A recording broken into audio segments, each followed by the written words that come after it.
don't know nothing about me, so you're not gonna understand anything. Of course, but I didn't understand that. It's good shot, man.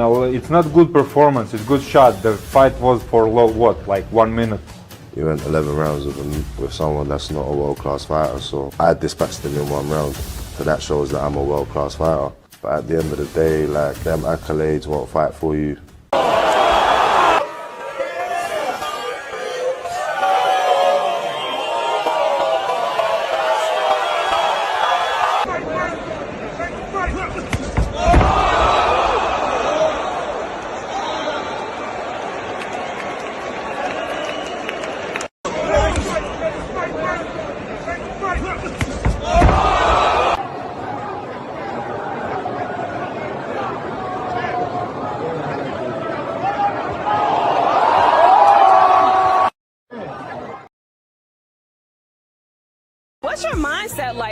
What's your mindset like going into the fight this week?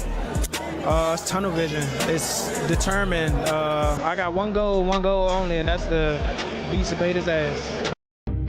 There is no shame with their previous fights.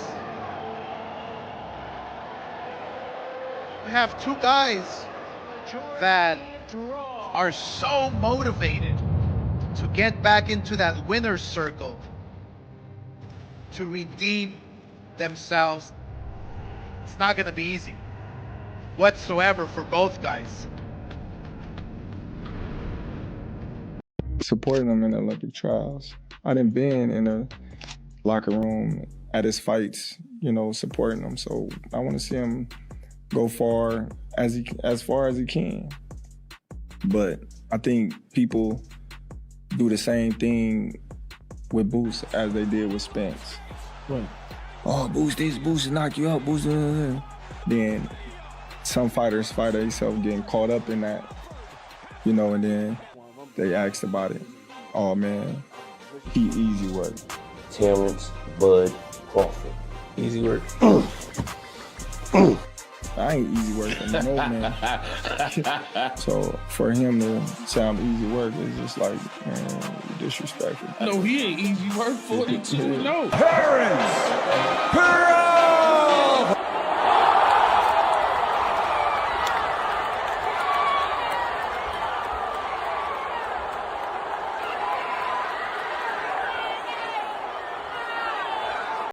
Ladies and gentlemen, it's a pleasure to be here to celebrate and officially present the WBO Junior Middleweight Champion to Jaron Boots Ennis. What's going on, y'all? Thank God. I think my family, and the new. Today is much more about a championship belt. It is a celebration of excellence, perseverance, discipline, and commitment to reach the pinnacle of the sport to become a world champion. So on behalf of the WBO, we want to congratulate Ennis on becoming the new junior middleweight champion of the world. The sky's the limit for Boots, and the new WBO junior middleweight champion. Sky's the limit for the champion. And to the young man who's made the moment, who's going to make many moments. To the young man who's going to create records that other people will chase. To a young man who has the sweet art of boxing, not just the brutality, but the sweet art of boxing, gifted to you but trained within you. You shared with us such delight. We thank you for coming back and sharing. Back down from no bitch. I want the smoke, laughing at your goofy hoes daily. No joke, she mad that I'm paped up and her silly ass broke. Get up off your ass and get some motherfucking money, hoe. Wishing bad on me is funny, why? Cause it's not gonna work. Running circles on you bitches. Y'all can't keep up. Try to give you bitches a chance, she fucked it up. Calling me ugly as old. You know I'm fine as fuck. Said you wish I lose already, don't get your hopes up, bitch. Trash!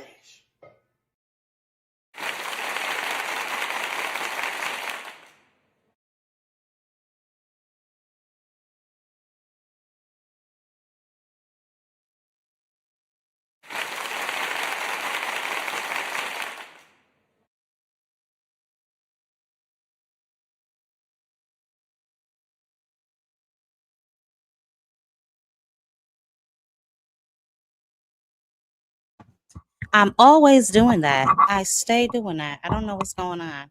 Give me 1 second. I don't know what happened to my microphone. Y'all can hear me? Okay. Yes. Okay. So what's up, everybody? Happy Tuesday. One more time for Muff. Yes, that is my bad. Yeah, I stay pressing the mute button. This thing is so sensitive. I gotta be conscious of where I place my hands on this microphone. But anyway, what's cracking, everybody? Happy Tuesday. Yes, honey, we are going to get into our favorite soap opera as the boxing ring turns. It has been quite a whirlwind these last couple of days, very bittersweet in some aspects. So we're going to talk a little bit about that. Obviously, y'all know I try to give y'all as much news as mother can see, and y'all have to make sure y'all are checking the community board, because y'all know I use that thing like a switchblade. Okay, because mother can't be making 1,000 shorts a day. Okay, so sometimes you just got to check the community board and know that we'll go into detail on our live. But I at least try to give y'all what I can see anyway, because I don't be glued to the internet, y'all. Okay, so you didn't like her freestyle, sexy Kendra? Oh my God, my God, my God. We are going to talk a little bit about the Mistress Shields a little later too, because we know that she fights August 15th. She did do an interview with Ariel Hawani. We're going to talk a little bit about that, but not much because we just don't have time, honey. We have real boxing to talk about. So who said she got bars? All things don't make me put. Who said that? Bring the shovel. Bring the shovel. We're gonna put you right on out of here, baby. You lucky I don't see security in the building, because we would put you right on out of here. Okay. She got bars. Sure, you right, baby. Candy bars. But anyway, let's get into some of this news that mother has been seeing, so we can, get into some of the other mess that keeps our soap opera called boxing going, shall we? Hey, Tracy, 327, how you doing? I'm gonna do my shout outs in a second. Let me just make sure I get through this news. It ain't really a whole heap. I mean, I'm sure it probably is if I go through the nuances, but I grabbed pretty much what I thought was relevant to us right away. And then y'all know, as things approach, I'll give y'all a little bit more detail. Try and give it to y'all week by week, so we're just not overwhelmed. We know what's kind of going on around here. Okay, Sexy Kendra says she's security day. All right, so you better act right. Whoever says she got bars, you better act together, because Sexy Kendra will get you right on out of here. Talking about that child got bars. Baby, bye. What is going on with you today? Lord of mercy. Let's go ahead and get into this doggone news, y'all. So, first up, obviously, the biggest thing, we do know that the purse bid for Devin Haney and Keyshawn Davis has been postponed to July 30th at 11 a.m.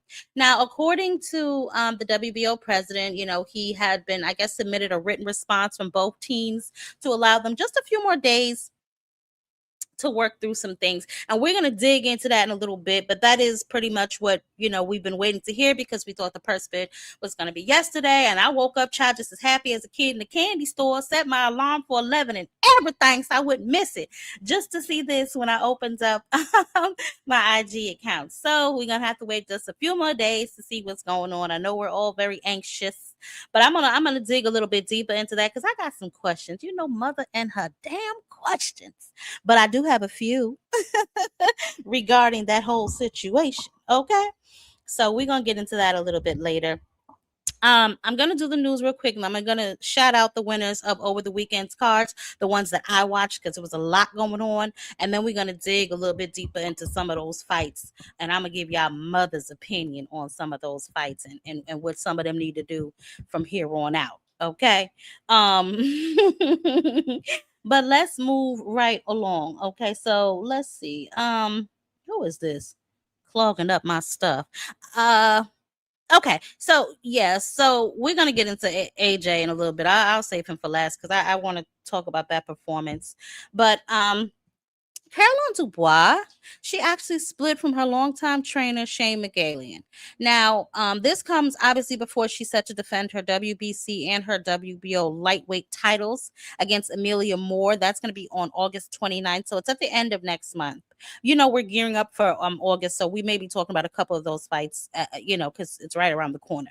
But basically, she was just saying that after moving to America, she wants to continue to grow, and she wants to continue to develop, and she wants to get maybe an American coach that can teach her new things. Now, I'm not mad at Caroline for that. I like Caroline. I think she's very skilled. I think she's strong, and she's semi-athletic. She needs to work on her gas tank a bit. and just tighten up a little bit on her form. But other than that, I really do like her, and I cannot wait till her and Alicia meet in the ring. But she has decided to change trainers, which I think is kind of risky right before your fight. You're defending both your titles. So that's because we all know that it takes a while, right, to gel with a new trainer. So I thought that was very interesting. So we'll see. We'll see who she selects. We'll see how she does, and what she decides to do moving forward. Let me see who else is up here working mother's nerve. Oh, so Tsyzu, I'm sure this is his brother, obviously we know, versus Mahoney is set, has been confirmed actually for August 28th. Okay, so I'm sure we'll all be tuned into watching that. There's another Tsyzu, right? I think that we're going to talk about in a little bit, but I definitely did want to mention that. And then shout out to where is he at? I just saw this and I was like, oh, that's great for him. Did I upload it? Oh, here we go. Okay. So shout out to the 6-time multi-division champion, Zepada. Okay, he has been introduced into the Florida Boxing Hall of Fame back in June and will be inducted into the Atlantic City Boxing Hall of Fame this coming September. So that makes Nevada, I think it was 2024, Florida last month, and then Atlantic City in September. So shout out to him. I'd be happy sometimes when some of our older fighters start to get recognized and get inducted into the Hall of Fame. Sometimes I'll be like, dang, why did it take them so long? But I do know that they have to be out of the ring for a while, or at least retired for quite some time before they can get inducted, because we want to make sure that they're not pulling a Mayweather on us, playing hopscotch in and out the damn sport. Okay? No, but shout out to Zepada. Definitely well deserved. I enjoyed a lot of his career. I think maybe one of my favorite fights was him and Mayweather, honey. That melee at the end, child. Oh, it got ghetto. Didn't it get ghetto in there, y'all? Mayweather daddy jumped in the ring. Everybody camps jumped in there and just started acting a fool. Oh, it got ghetto in that fight. I was like, oh, I had to clutch my imaginary pearls. It was terrible in there. Jesus. But when temperaments fly high, baby, it is what it is. I get it. But shout out to Zepada for making the Halls of Fame. I mean, he deserves it for sure. Definitely, without even a question. He absolutely deserves it. I was very entertained by a lot of his fights, like I said, when I was younger. So I'm definitely happy for him. Now, where is my homie? Where is he at? Because we got real boxes to talk about. Is this him? Yes, honey. So Gary Antoine Russell, he is open to a fight with Oscar Duarte for his second defense of his WBA belt. Remember, he defended earlier this year, I want to say. He defended it against Andy Hirooka just a few months ago, and that was a grueling fight. Okay, Andy Hirooka came to fight. Andy Hirooka was going to Gary's body. I was like, oh, towards the latter end of that fight, I saw it really start to affect Gary, but I'm glad that he was able to bank enough rounds, stay sharp enough, get up under that jab, and kind of be able to tear up Hirooka's body too, just a little bit more to etch, to get that decision. But y'all know I love me some Gary. He looks like he's keeping that title. He is defending his title. And this is what we want from our champions, right? Not only do we want you to become a champion, we want you to stay a champion, right? Defend your belts. You went through all of that grueling work to get it. Don't just give it up that easy. Let them work for it. So I ain't even mad at it. So we'll definitely see how that progresses. And we're going to talk about how we think that fight looks too, because Oscar Duarte looked kind of big to me. When I seen him in his last fight, because after Richardson Hitchins ran out the back door on him, didn't he just fight on that Giza card or something like that? That card that they had over there where Usyk was playing in the ring with that kickboxer and almost lost. Wasn't he on that card, or am I tripping?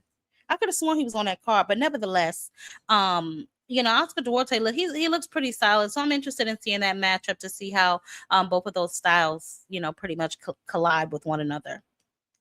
So I ain't mad at that. I ain't mad at that at all. And y'all know me, squabble up. Squabble up, baby. Now, let's go ahead and start getting into some of the, as the boxing ring terms, drama that we see constantly clouding our timeline. So Ryan Garcia questions the quality of Terrence Crawford's oppositions, basically his resume, right? And I've been I mean, let's just be honest. I've been critical of his resume myself. I've always said Terrence Crawford could fight his ass off, but if you looked at his resume, you would not know it, right? Not to mention that I think that, obviously he's capitalized on some opportunities, to say the least, right? But Ryan Garcia, he has made some Ryan Garcia has made some statements, and I think it came after Bud did that interview, and he said the 5 guys that he think will be running the sport, and he named all of them. I think he said Richardson, Hitchins, Devin Haney, Shakur Stevenson, Africa Keyshawn, and then they asked him about Ryan, and he said hell no. So I think that that's why Ryan got a little, in a little frenzy, and he made those comments basically about Bud's resume. Now, he obviously was mentioning the Earl fight. This is obviously after Earl just lost to Tim Tsyzu last Saturday, and we're going to talk about that in a second. But I believe that I think he was more or less mentioning the state of EJ when they fought, right? And like I said, we're gonna talk about that in a second, because I do want to do a small tribute to EJ before we get into this purse bid nonsense and everything else that's going on. But I think that's pretty much what he was referring to. So this, to me, obviously, EJ was a really big name to me on Bud's resume, and then to see, what just happened Saturday is kind of like, but we can have that debate a little bit later in the show. But Ryan definitely said he had some questions regarding Terrence Crawford's opposition, right? And he's not the only one, so it is what it is. And that's just, it's going to be whatever it's going to be. Now, Oscar De La Hoya, here we go with this lies again, y'all. Oscar De La Hoya, okay, he says that they're willing to start fight talks with Virgil Ortiz and Jaron Ennis. Didn't I tell you we was entering the How the Boxing Ring Turns Again part of the show, y'all? Didn't I tell you that? How many times have we heard this, guys? How many times have we gotten our hopes so high up for this fight, only for Virgil to be snatched away from us and thrown in Golden Boy, the witness protection program down there at the Golden Boy, okay? And we have to be outside in the daytime with a flashlight looking for him, okay? How many times? So I didn't even get my hopes up when I read this article. As a matter of fact, I got upset. Stop teasing me, Oscar, okay? You've been doing it for years now. Either give it to me or don't, but leave me alone. I don't have time to keep going through this with you. You put me through too many emotions, man. I feel like Oscar, that's it. I feel like Oscar is emotionally abusing me. Does anybody else feel that? I feel like Oscar is emotionally abusing me. Okay, continuously teasing me with this fight and then snatching it right from up underneath mother. Jeez Louise, man. Anyway, I will keep y'all abreast, honey, on that, because let me tell you something. Boots Ennis is the prettiest girl at the prom now, honey. So you better be glad if he asks you to dance, Virgil. Okay? Now, I'm going to leave it at that. Sheesh. Dimitri Bivol. He's another one. Dimitri Bivol targets a December return after his little elbow surgery. Child. Now, remember, he was supposed to be fighting, oh God, I can't pronounce that man's name, but he decided to forego his mandatory, right, which means his belts may be in jeopardy, but he decided to forego that and to do the trilogy with Better Beef, right? This is another fight we like. Is you gonna fight? Is you ain't? Is you is you not? Right? Because one of y'all could have fought David Benavidez already. Just keeping it real. So we're gonna definitely see. I'm gonna keep my eye on this, honey. I'm gonna see how his little elbow is coming along before I get my hopes up about this either. Okay, so I don't know. Please. Okay, that's all I'm gonna say about that situation. Please. Sky Nicholson. Oh, you know what? I'm so sorry. The biggest of the biggest news, baby. And boy, are we gonna get into this.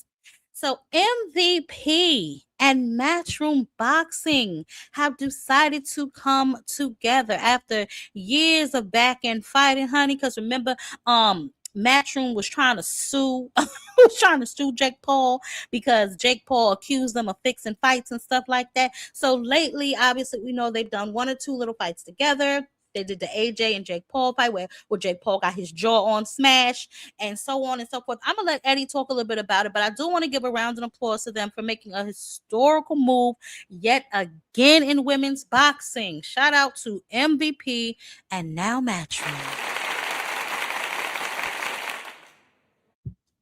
I do actually have the clip of Eddie Hearn talking about this collaboration, how it came about, and what they look to do in the future. So let's listen to Eddie Hearn describe his new partnership with MVP. Business and sport. You've signed some strategic partnership with MVP. What can you tell us about that? Yeah, I mean, boxing's a crazy business and sport, where to think that we would be forming a partnership with MVP would probably be a day that I wasn't sure would ever happen. But just recently, you know, I've kind of been looking and thinking about what they're doing in women's boxing, which I think is actually, you know, and I don't mind bigging them up now because we're, say, friends. But to be honest with you, when we did the AJ fight, that was kind of like, before that, we did Taylor Serrano 2. And it was like, we really fell out bad. I mean, you would have seen it on the Netflix thing. Then we did 3, and we actually worked a little bit better together. When we did Jake Paul against Joshua, they were really solid to us, and so were we, and we actually got on really well. And I've been looking at what they've been doing in women's boxing, which I think is quite incredible, to be honest with you, and the commitment they have towards it. And I've been starting to look at some of our bigger names and our champions, and looking about how we can move them and how we can actually create a little bit of legacy and opportunities in the biggest fights for them. And I look at like Sky Nicholson, Elif Turhan, you know, Sandy Ryan, like some of our world champions.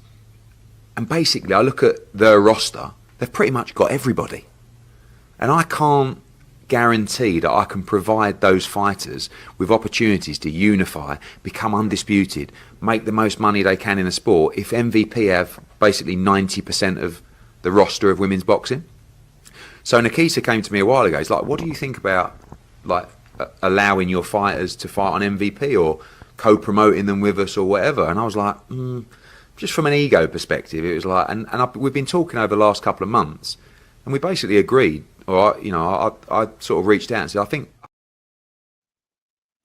Well, let me tell you something, honey. I thought that was just absolutely amazing. I thought that made sense, right? It was a logical decision on Eddie Hearn's part because, as he stated, MVP does have 90% of the women. Now, we all know who obviously is not over there, and we can get into that later because I want to cover some of, just some of the other things that some of the MVP fighters have going on. We know that they've been doing some workouts and just basically getting into it, right? Trying to sell their fights and so forth. So we're definitely going to talk a little bit more of that. And I have a clip, I think, from her little tired Ariel Hawani interview that she did. But I have more important things to talk about right now. But once again, I thought this was an amazing collaboration by MVP and Matchroom Boxing. You know, whatever the 3 little girls that that Eddie has, shoot, I mean, now they over there, you know, so this is definitely going to get interesting, to say the least. As time progresses, we will see, the matchups to be made. Obviously, a whole bunch of unifications, and just different things. You know, I mean, only place they can go from there is up. You know, so shout out to them for sure. For these moves, man. The ESPN deal now, teaming up with Matchroom and Eddie Hearn. I mean, the only place they can go really is up. You know, like I said, so we're definitely going to stay tuned, and I'm excited. Last little piece, and then we're gonna go into upcoming news before we get into it. So, Nico Ali Wash, he was invited to some discussions with Zuffa and I guess TKO Boxing, and we're gonna talk real good about this in just a second. But he got a lot of backlash from this meeting, and I'm gonna let him, when I play his clip, I'll let him explain to y'all what the meeting was about and what transpired within that meeting, and then we're gonna kind of break that down too. But I brought him up real quick just to say this, right? I don't know how long, some of y'all have been following the channel where I talk heavily about Zuffa Boxing. I talk heavily about the Ali Act and what's going on with it. I try to keep everybody informed. And Nico Ali Wash, as well as Oscar De La Hoya, they were, 2 of the main ones that I did see go up to the Senate meeting when I guess they had the open forum.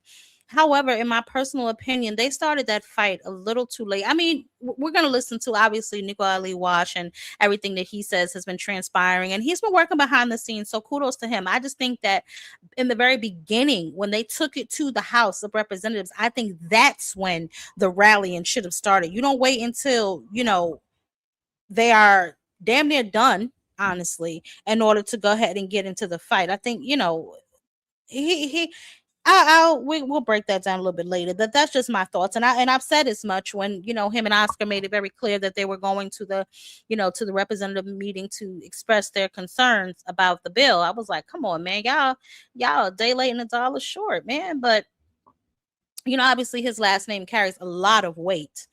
So we'll see what he's able to get done, and good for him championing this this fight, because it appears as if he's all alone. Which is a damn shame. You know what I'm saying? Because all of these boxers actually should be supporting him and behind him, because it is going to affect all of them in ways that they don't even know.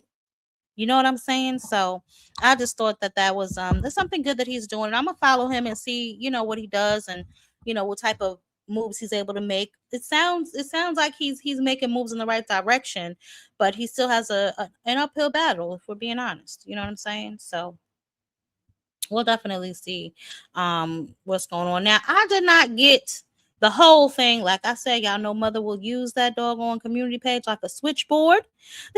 So when I get the full printout, because y'all know I like to give y'all the undercard and stuff too. I do know that Maritala is on the undercard, and he's facing Robinson Casasiao, which we know is a former opponent of Shakur Stevenson's, right? And then headlining the event is Lamont Roach and William Zepada. And we can break that down and see, what we think of this matchup. Who do we think has the best opportunity to win? And just, based on their styles. Zepada is pressure, what I'm saying? But does he have enough power to do anything with that pressure? What will Lamont do? Will he keep him at the end of his jab, or, will he try to engage, pick his spots and fight? Or will he come up with another damn draw? Okay, that's just the truth of the matter here. And I'm just kidding, y'all. That's just the truth of the damn matter. Also this weekend, if I'm not mistaken, the O'Leary versus Chamberlain fight is also August 1st. So we have another weekend filled with fights, and we shall see what it is. Speaking of fights, okay, speaking of fights, man, the fights. Let's talk about the fights, man. Okay, we're gonna do shout outs to the winners, of course. Let me see, who do I want to talk about first? Let me just go and get him right on out my damn way, since we talking about this fool. Yeah, this will run us right into my EJ tribute. Shout outs to let me put him back up for 2 seconds. I ain't gonna disrespect him. Shout out to Tim Tsyzu. On Saturday night, he was the better man. In the ring with Errol Spence, who was coming from a 3-year layoff, right? Massive car accidents, retina surgery, things of that nature, right? So, and this is what I mean by sometimes it matters when you fight somebody too, right? What stage in their career? Because make no mistakes about it, right? This version of Errol Spence, yes, Tim did beat. But 2015, 2016, maybe even before then, version of EJ, you wouldn't have been able to tie his shoes. Okay? That's just the truth. But, while we're speaking upon EJ, let's just hear his final words. And then I'm going to give my 2 cents. I'm going to give y'all my opinion on what I think after we let EJ, say his final words inside the ring. Oh man, and I think it's this one. This is the last one, and then we'll just get into it. I'm not. There's no reason to fight, man. I asked a lot of questions tonight for myself personally, and going 12 rounds and realizing how long that 12 rounds was. It's time to hang them up because that 12 rounds isn't that long. But it was a long 12 rounds tonight, so it's time to to hang them up. Nah, man, I'm not. There's no reason to fight, man. You know, I asked a lot of questions tonight for myself personally. Man, Errol Spence Jr. Man, I think he was what was it, 28-2, 22 knockouts. I mean, multiple division world champion. At his peak, he held the WBC, the WBA, I think it was the IBF and the WBO welterweight titles. He pretty much had all the belts. Obviously, we know what happened. He didn't collect belts against soft opponents. He fought elite opposition, whoever was there. Mikey Garcia, Danny Garcia, Ugas, Sean Porter. He beat them all. His style worked against those particular fighters, working the body, certain pressure, certain combinations. He did his championships rounds that basically separated him from a lot of these contenders. You know what I'm saying? He made a lot of the top fighters look ordinary. He gave us wars and he gave us excellence, consistency. So I don't really like the fact that people are now trying to put him down or trying to play him like Errol Spence wasn't one of them niggas, yo. Right? Some people want to reduce his career to the final chapters, and that's just not okay. Like I said, yes, Tim Tszyu was the better man this night, but if we went back in time, there wouldn't have been a chance in hell. There's a lot of fighters who go through things in the ring, who get hurt. Some come out on the other side of it. Some just come out differently. Like Floyd, he got hurt by Shane. You know what I'm saying? We saw what happened to my Roy.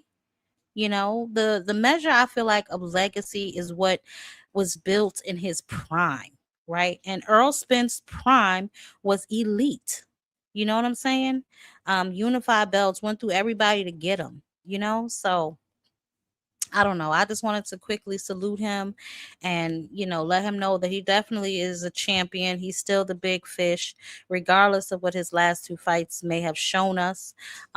They were also after he went through some very traumatic things outside of the ring, some of which were his own fault. Right? We're not going to say that him drinking and all of that, still partying, was not contributing to, some of the things that transpired, the car accidents, the retina surgery, all of those things, yes, were his own doing.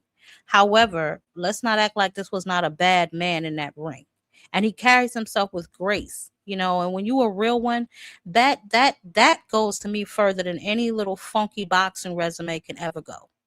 So I just wanted to say that, and I just wanted to shout out EJ, man, one last time. He had nothing to prove to anybody but himself, and whatever questions he had that night obviously were answered. So now he can ride off into the sunset and chill out. Yeah, man. Shout out one last time to the big fish, yo, for sure. EJ. Let me see who all up in here before I get into the rest of these Negroes who disappointed the hell out of me this weekend. Let's see. Let me see. Y'all in here chatty pattying. Okay. Bring the shovel. We've already addressed your foolishness. Hey, baby. All things, my boo. Hey, Sharp. How you doing? How you doing, sir? Edwin Castillo. Hi, baby. How you doing? You think he's overrated? Ooh, wee. You better hope ain't nobody in here that's gonna hurt you, baby. Talking like that. Hi, Mr. Greg. How you doing? Sexy K-Drag. Oh, hey, girl. Hey, crush. How you doing, baby? Yes, honey. Listen, Tracing 327. I already spoke to you. How you doing, boo? Yeah, man, y'all up in here acting crazy. Wait till we get to it. Y'all ain't seen nothing yet. Cause I'm finna get at y'all little boy, Dana White. I got a few choice words to him. Hey, D Free, how you doing, baby? Oh, Miss Joette, head of security. I feel safe already. Miss Joette, there was somebody in here earlier acting a fool, baby. But don't worry, Sexy Kendra took care of that. Somebody was in here saying Clarissa could rap, child. Oh, I almost had to shut down the live stream. Hey, Ishmael, how you doing, baby? Hey, Lee, Nigerian Nightmare was popping. Cash. Yes, okay, so all the security is in here good, honey, because they was in here acting crazy. On the money line was popping with you. Up in here talking about Clarissa could rap. Hey, Curtis. Yeah. We're going to get into it. Don't worry. We're going to get all the way up into her, honey. Not too much, because I'm not going to play that whack rap song for y'all again. I don't want, listen, I was assaulted already. I didn't want a child to be assaulted. Okay. So that's why I put it in the pre-show and just, and kept on moving with that. All right. Because we don't have time for this. Hey, Thrill Hill, baby. How you doing? Y'all make sure y'all smash my like button. We need to keep them likes up. Y'all make sure y'all are supporting the channel via Cash App, via Super Chat. Let's get into it, y'all. So, okay, we've done our EJ tribute. Right now, I want to talk about. Hey, brother, you snuck up in here. Hey, Teach. Okay? So listen here, security. Please be advised the Teacher's in the building. Now, I'm not sure if Teach is on some sort of narcotics or what he got going on. He is another one who feels this young lady can rap. Now, he don't have to leave, but you do got to watch him, okay? Because clearly he's unhinged today, okay? So I don't know what he got going on. I don't. But we're going to watch him, all right? Now, like I said, he's free to stay, but we're going to watch him, all right? Speaking of Thai little raps, okay, now we're going to do this real quick because I don't want to torture anybody else with this nonsense. I've already spoken to y'all about the second biggest historical moment in women's boxing outside of them getting that ESPN deal. Now they are partnered with Matchroom, which gives MVP access to another set of women. Okay, so where does that leave Claressa Shields? Now, listen, we saw that she was on the Ariel Helwani show the other day, and she made a bunch of ignorant statements, but we're only going to focus really on this one because I feel like this is what she's not understanding. So I'm going to play the clip, and then I'm going to break down to y'all what it is that she clearly is still not getting. How do you feel about how they're doing, about the product that they're putting on, the events focused on women's boxing? I don't care. Win records over here. No, MVP is the op of me. I'm not in support of them. I support the girls, but I don't care about MVP, and they know that. Can you give us your side of what happened with Alicia at their event? I don't know who that is. But there was an incident, right? I just hate when girls run their mouth. That's it. And so what happened? Can you tell us? I don't think that Ariel, you have a phone, you have everything. And once again, I don't know who that is, but we're talking about August 15th, State Farm Arena. Okay. And really, and I want to say something. I know that you bring up people.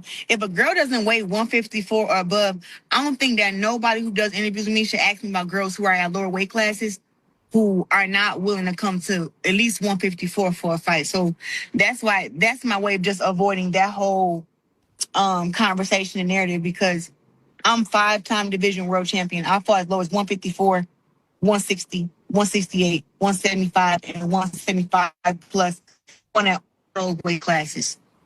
So I'm just not about to keep talking about somebody who, only fought one weight class and doesn't take the best challenges. That doesn't make sense to keep doing it. I completely understand that. And I'm not trying to stir it up here. I have a lot of respect for you. I just hadn't heard your side of the story here of what happened. Know that. It's a big deal. They say they banned you and all this stuff. So I just wanted to know your side of what happened. Fighting August 15th at State Farm Arena, and I'm not banned from boxing. No, I know. Go to any boxing event that I want to go to. So I'm not banned from boxing. She can go to any event she wants to except an MVP event, baby. Okay. So just a couple of points of clarity. And like I said, I'm not going to play a whole bunch of her because I'm not going to lie, it's hard to stomach. But just a few points of clarity. If y'all didn't know, bam, take a look at your screen. Okay. That's what's popping right now. Okay. She can be over there on Win Records on Zuffa Island. That's her version of Zuffa Island, all over there by her goddamn self. Let me explain something to y'all. When you are a person that self-sabotages and you think you know everything and you can't be told nothing, pride goeth before the fall. Okay? No one ever said that she was banned from boxing. They specifically said that she was banned from their events because she assaulted one of their boxers. For you to say that girls that weigh 154 or below should not be speaking on you, then maybe you shouldn't speak on them. Maybe you shouldn't assault them. It's just a suggestion. Maybe, right? You shouldn't make diss tracks about them, like the one that you just made last week about Alicia Baumgartner. This girl is painting herself into a box. Now, she can obviously still box. She's not banned from boxing. That was ridiculous for her to even start going around saying, but she's probably going to continue to fight UK fighters. Also, in this interview, she did make reference about herself still fighting Lauren Price. I guess after Lauren Price gets 2 fights at 160, because remember, Lauren Price weighs 147 pounds and will be moving up in weight to fight her. Okay, so that's another point of reference. Lauren London is also from the UK. This girl that she's about to fight, the OnlyFans model, Kay Scott, I'm assuming she may, I don't even know where this girl is from, but she has 7 fights. Okay, 5 wins, 1 draw, 1 loss. But she made a big complaint about Shadeja Green having a loss, which is why she didn't fight her. She also went to talk about Shadeja Green, how she would have wanted to fight her, but she thinks Shadeja Green is done with boxing. So the point is, this girl is putting herself in a box, and I'm not really sure where she goes from here. If the message is not clear, if the writing is not on the wall, baby, you might need to go get your eyes checked. Because what it looks like from where Mother's sitting is, they are sending a clear message to Clarissa Shields. You don't want to deal with us. We don't want to deal with you. We have plenty of boxers to fight. We don't have to fight you. She cannot say the same. Okay, she mentioned fighting Michaela Mayer or Shanika Johnson. Yeah, Shanika Johnson is one of them. Girl, they are MVP fighters. Now, I'm sure business is business, and eventually, they may get around to letting somebody fight her, but she's going to have to stay down at the weight classes where those women compete. That is where the competition is. As you go up in weight in women's boxing, the competition becomes less and less there, right? The whole 175 division is basically like 6-7 females. 154 and below is pretty much where all the action is happening. Look at Amanda Serrano. Amanda Serrano is getting ready to fight again for like the 3rd or 4th time this year. And it's only July.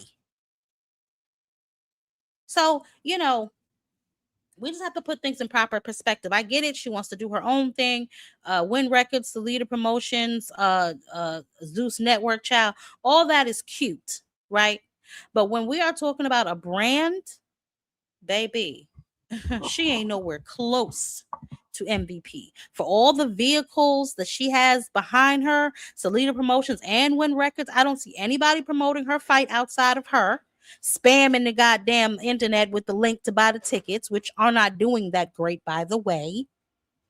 Okay, it's a whole bunch of hands in her pocket not to be doing enough work, in my opinion. Right? Her only promotion seems to be drama. And that, unfortunately, is not something that people in business, not if you want to do good business, are interested in. Now, if you're trying to do the Zeus Network thing, then yeah, this is right up their alley. They entertain this kind of stuff. But if you're looking for big brand deals and sponsorships, this ain't going to get it. She has to clean up. She needs to clean up 90% of what she has going on if she wants to be taken seriously, right? She mentioned them being an op of hers. They tried to sign her, so that's not true. She decided to go with her boyfriend's record label.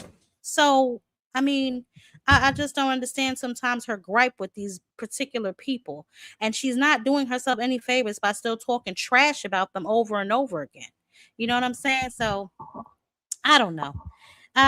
Yeah, Ishmael. It's like she needs to. I don't know, but I'm gonna tell you right now. This move right here.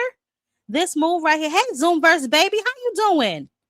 This move right here between MVP and Matchroom, baby, that's huge for women's boxing. Yet another landmark deal in women's boxing that she had absolutely nothing to do with. For you to be a GWOAT, right? For you to be what you consider the face of women's boxing, they sure making a whole bunch of damn moves without your face anywhere near them. And good moves in the best direction to put women's boxing in a better position to be seen, to get bigger purses. I don't know. I wouldn't even say they on her ass. I would say they done steamrolled her. They done steamrolled right over this child. And she don't even know it. You know what I'm saying? It's like she can't read the writing on the wall. You know? I don't know. Yeah, Amanda's killing it, yo. Um, yeah, I know, Ishmael. I listen. I'm on to that Ponzi scheme, but that's just I don't know, man. That's what it is, yo. I don't know, but yes, shout out once again to Matchroom and MVP. Like I said, making historical moves in women's boxing. We got Sky Nicholson. She's already looking to get herself back in the ring with one of those girls to unify and get belts and all those. So I don't know. Looks like these girls are moving in a different direction on the opposite side of Clarissa Shields. So I don't know. She just might want to think about that. I know she's not one to take advice and she's not one to, whatever she got going on here. But I just think that when I saw that, I was like, man, they definitely leaving her in a dust for sure. Effortlessly too. Real effortlessly. So I don't know, man. I just don't know. But let's get back to the winners of these weekend's past cards. And get into the upcoming weekend's card shop. So I don't know how Zuffa play yet, y'all. So I didn't really get like too much of their content. But I wanted to shout out Jaleel Hackett. He was in there with definitely a live dog in there with a Durbin Verachinko. I'm so sorry if I know I'm screwing up his name. I done butchered that poor man's name. But he definitely was in there with a live dog. He came out on top. The only thing that I would say about Jaleel is he needs to work maybe a little bit more on his head movement, a little bit more on his defense. But the young man could clearly crack. He clearly has a hell of a chin. You know what I'm saying? So he definitely has a bright future if he learns to, I guess, block some of those punches that he was shaking, because just because you got a chin don't mean you got to take them on the chin all the time. You know what I'm saying? So I get it. He definitely looked like he a brawler and he just want to go in there and bang it out, but you got to pick your spots, which he did in that particular fight. But I feel like still he got caught with a couple of shots that, if he was a little bit more careful, he could have blocked out. But Zulfa seems to be putting him in with some competitive fights. I believe he won Fight of the Night, if I'm not mistaken, as well. So definitely shout out to Jaleel Hackett. It seems as if for his particular situation where he was not, somebody with a belt over here already or had like a really huge name, the Zuffa move looked like it paid out to be a good move for him. He's fighting more often, getting paid. Dana's still giving out those bonuses, and baby, we're gonna get into Dana because I got some questions. But nevertheless, he's giving out some good bonuses for like knockouts and stuff like that. So I think the Zuffa move for him was a really good move. So shout out definitely to Jaleel Hackett. For sure. Who else was on that card? Emilio Morano. He definitely won. He won that fight too. I'm trying to remember. Because I don't watch 76 damn fights this weekend. I'm trying to remember if that's the fight I thought that he lost, or was it no, you know what? I think it was the Francis fight. Is this might be the fight, but nevertheless, shout out to him too. He won his fight. Edgar Berlanga. You know what? I think I do got a EB clip because I wanted to, after getting dropped, I believe in the first round, I went back and watched it. Y'all say he got dropped. I'm gonna take y'all word for it. It looked like he fell to me, but that's, y'all told me he did not fall. Y'all said jab. That Negro got knocked upside his scalp and went down to the ground. So I'm just gonna take y'all word for it because I ain't got time to be analyzing no damn Edgar Berlanga fight. Okay. But nevertheless, this is him. This is the last round before the stoppage. His opponent was taking mad unanswered knots upside his scalp. And then, I don't know what him and the ref was doing, but Edgar Berlanga act like he still wanted to fight the boy after the man fell on the damn ground. Clearly, there's some bad blood there. But what I'm starting to realize about Edgar Berlanga is he chinny now? If he fell, if that first punch did put him down, is he chinny now? Because that's not going to be good for Edgar Berlanga. He already not the most skilled individual. And you chinny? I don't know. He he's another one. When they go over there to the Zuffa universe, they start puffing their chests out, calling out new ops. The same ops they could have had over here. Like I said, there is a difference between him and Richardson Hitchins. I feel like Richardson Hitchins had a few more moves that he could have played, but for whatever reason, he didn't play them, right? So that is what that is. But speaking of Richardson Hitchins also won his fight. Okay, with Salez, I think it was his name. Richardson Hitchins also won. Now let's listen to this Negro and his call out, child. Let's listen. Me, Gervonta Davis, Devin Haney, Ryan Garcia, any one of them guys. They say I'm not like that. Come show me I'm not like that. Obviously, you said a few names. You said Ryan. You said Devin. You also said Tank. And it seemed like that shout out was I'm 21-0 and I ain't got no draws, no blemishes on my record. It seemed like that was a stab at Tank. Is that true? Of course. Like I said, I don't have no draws, no stains in my record. These guys say I'm not like that. If I'm not like that, come show me I'm not like that. Right. We working over here. I'm every day in the gym. I believe in myself, and I believe that I'm one of the best fighters in the sport of boxing. Ciao. Y'all, all right. I'm gonna let y'all deal with him when I open up the panel. I'm gonna move on, okay? Because Richardson Hitchins is damn hilarious to me. He believe in himself now, y'all. Y'all see what Zuffa do to these niggas? They got their chest all poked out. Y'all see this shit, right? Yeah, yeah, we gonna get with them. Don't worry about it. We're gonna get into them. Let's see who else. Josh Kelly. Now Josh Kelly beat the shit. Okay. Josh Kelly, listen, to me, he is at a crossroads. Okay, he has the tools, it appears, right? He's athletic. He's a movement-based fighter, you know what I'm saying, with a solid jab, I think, anyway, he did not fully demonstrate elite level fighting, you know what I'm saying? And that to me, because he doesn't really look like he doesn't have the willingness basically to like impose himself with the same shit with Richardson Hitchins. It's like, yo, when you got him hurt, get him out of there if you can. Now everybody ain't gonna go quiet in that night. I know that, right? But Saturday was just as much mental as it was physical. You know what I'm saying? Does he sustain like his output and aggression when things don't go as smoothly in the middle rounds? I don't know what his performance tells y'all, but child, stay on away from Jaron. That's what no, we need that belt. Matter of fact, come on over here.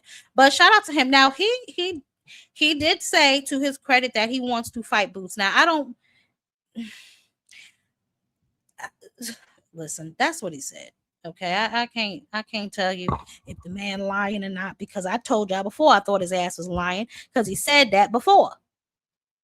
I thought I had that clip. Is this the clip? No, that's Tito Mikado. Because he said it before. He said that he wants to fight Jaron Boots Ennis. That's a fight that he was looking for. Oh, here it is. Boots, I want to test myself against the best. I want to know when I walk away from boxing that I have dared to be great every single time. And I can look my kids in the eyes, and whenever they go through hard times, or whenever anyone goes through hard times, I can be there and say, listen, I've been through this, I've done this, and I put myself in the lion's den. And I believe Boots hasn't faced a fighter like me. There's similar fighters to me, but my speed and IQ, if I didn't punch back, I would have just walked straight through me and would have let hands go non-stop. But the fact that he was sort of posing in front of us and sort of statuing in front of us and not really throwing that many hands, that's when I knew he's starting to feel these shots a little bit, their head and body. So, Boots is a great talent. Well, listen, this is what his mouth say, right? He said that he wants to fight Boots. We heard him say that before, after he won that belt, that he was going to fight Boots, then he changed his mind. So I don't know. Hopefully Eddie Hearn will, get this fight into some sort of collaboration, and we can go ahead and get back that belt, because the mother belt's getting lonely in Philly, so we need this one too, but if he keeps his word, I will be much obliged. You know what I'm saying? I do know that now Virgil has expressed some interest in fighting Josh Kelly. So has Xander Zayas. They've expressed interest in fighting Josh Kelly, and why not? He's an easy lick, let's be honest.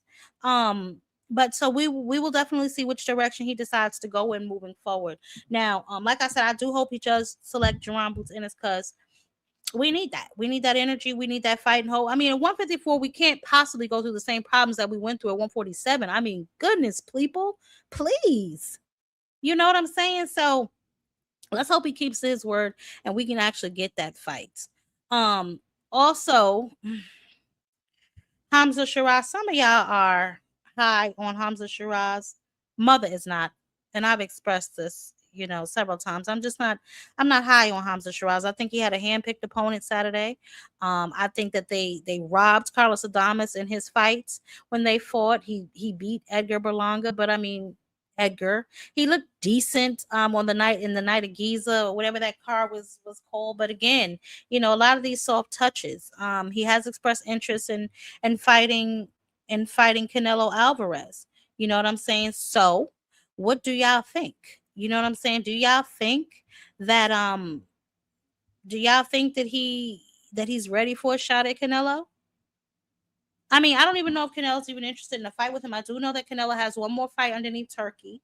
And so after this Christian and Billy fight, we'll definitely see which direction Canelo goes or which direction Turkey, leads him to. And it looks like it may be a Hamzah Sheerez fight, but who knows? You know what I'm saying? I would hope that Canelo still has some sort of say in the situation. So we'll definitely see. Hamzah Sheerez definitely does look like he, is heavy-handed. But we know that Canelo has a chin of steel. We also know Canelo has lost a step. So who knows if he'll even be interested in taking this fight. I don't know what his plans are when it comes to retirement, if he's even looking to retire in the next couple of fights. But whatever the case may be, he has to fulfill that contract that he has with Turkey. You know what I'm saying? So we'll definitely see where he goes from there and what he got going on. Okay. Now to the big dummy. I told y'all Paulie Malignaggi, says that Pranga stopped throwing punches against Anthony Joshua. We saw Anthony Joshua go down 2 times in round 1, right? Before getting the stoppage in round 2. However, he went down 2 times in round 1. Okay. I am not clamoring anymore for a Tyson Fury fight. I mean, listen, if they're going to make the fight, they're going to make the fight. But Eddie has been on record saying if they try to make that fight in America, that fight will not take place. Right. That fight is a UK fight, as it should be, because those are UK fighters who deserve that particular fight.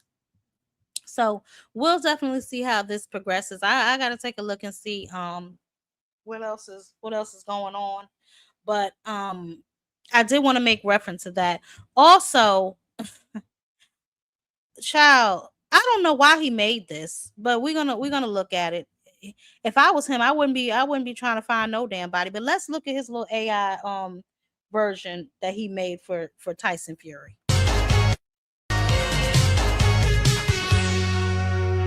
Today we're with Anthony. He's travelled up to Morecambe to pay a visit to a problematic tenant. He's been trying to pin this troublesome tenant down for nearly 10 years. So I'm here today to try and collect rent from a Mr. Tyson Fury. I've been trying to collect for the past 10 years, but there's always an excuse. I'm used to this. You get it from time to time. Someone moves in and they try to act the big man. But ultimately, I am the landlord. It's like every time I get close, or we manage to open up negotiations, he just vanishes. He owes me. And it's time to stop running. Oi! AJ, you daft sausage! I've told you you'll get it by the end of year, all right? Now would you piss off and leave me alone? I can't say it was a great result today, but I'm confident by the end of the year I'll have taken payment with plenty of interest. Child, let me tell you something. With that stinker that you just put on, honey, I'm just going to be honest. Yes, he got the job done at the second round, but that first round looked very, very spooky, AJ. I mean, that whole fight overall, trash. But I digress. Mother digresses. Okay. But back to Zuffa, right? Because Dana White, he was asked a series of questions about whether or not, the Zuffa guys are going to be able to fight for regular belts. And then obviously we're going to tie that conversation into our little purse bid situation that we got going on, because I got some questions. But in his answers, he was very ambiguous. But I just want to remind y'all of the type of individual that y'all are dealing with, right? Because there are a lot of people that are running around here talking about, well, Dana said, and Dana said, and Dana said, right? And not remembering the other things that Dana has said. So let's listen to him now talking about the sanctioning bodies merging with Zuffa Boxing. Fighters that are not Zuffa that contend for the IBF and the WBO and WBC belts, do you have any foresight on when the Zuffa will merge in to compete for those belts? To where Zuffa will merge in to compete for those belts? Where Zuffa will be eligible to compete for those belts too. Yeah, Zuffa fighters. Well, that's basically what he was just asking me. It's again, on a case by case basis, trying to figure out what the fighters want and what their goals are. We will try to figure out how whatever we can do to make those type of fights happen.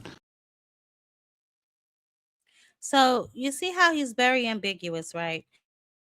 He tries to pretend that, he's looking to work with them and he's looking to make the biggest and best fights. But here is where he originally started when he thought that things were going to go his way at the House of Representatives. Remember when they first submitted this Revival Act? WBC, when he went out on that big tour doing all the media, I'd never said anything about the WBC other than, I wasn't interested in working with the sanctioning bodies.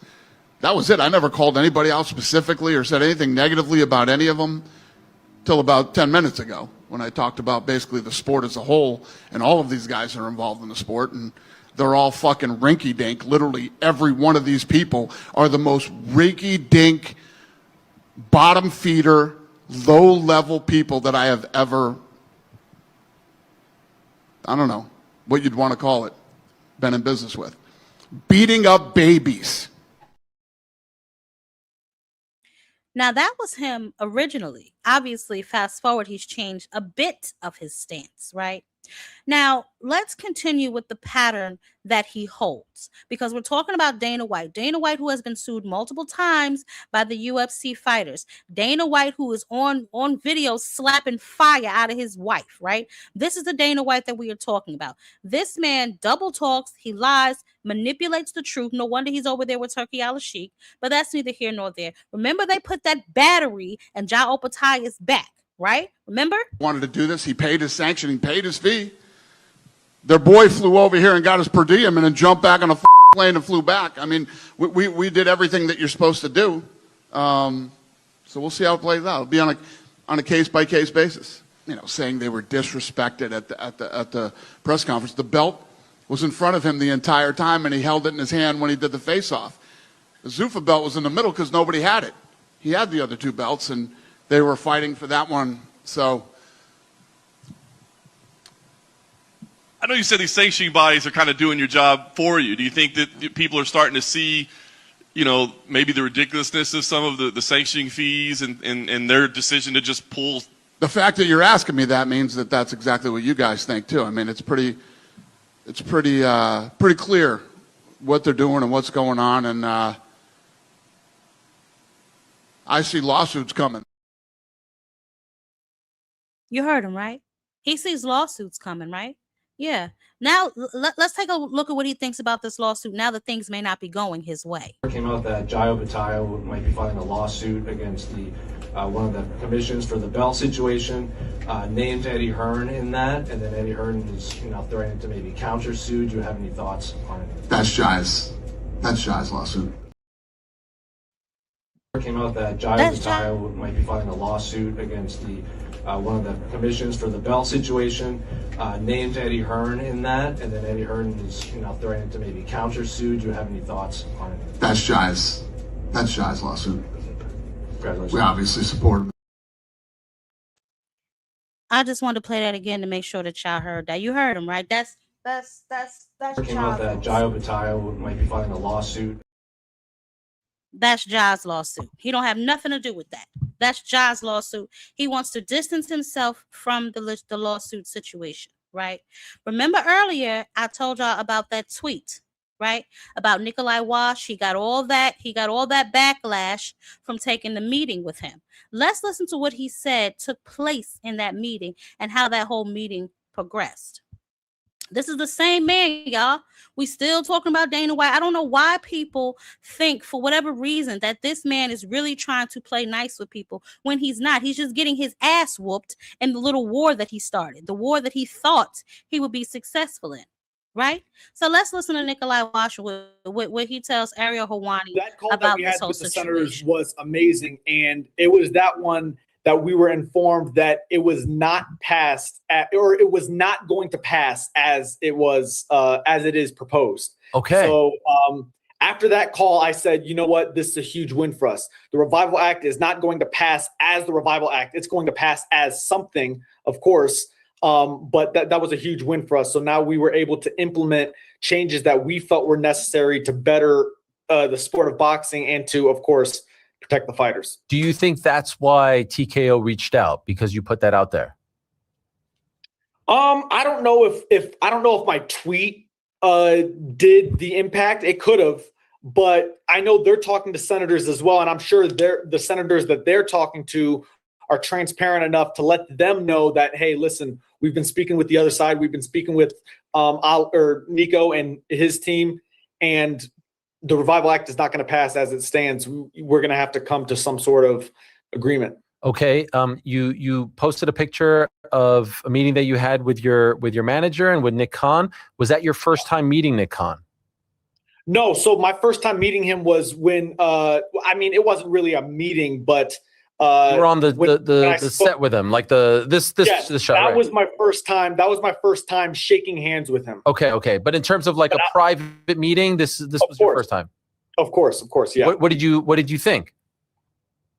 You know, it's all business. There's nothing wrong. I have nothing but respect for Nick Khan. He's a massively successful businessman. A family man. So yeah, he's great. You know, we both went to UNLV, so we had that similarity. But I really felt in the meeting that he wanted to make changes.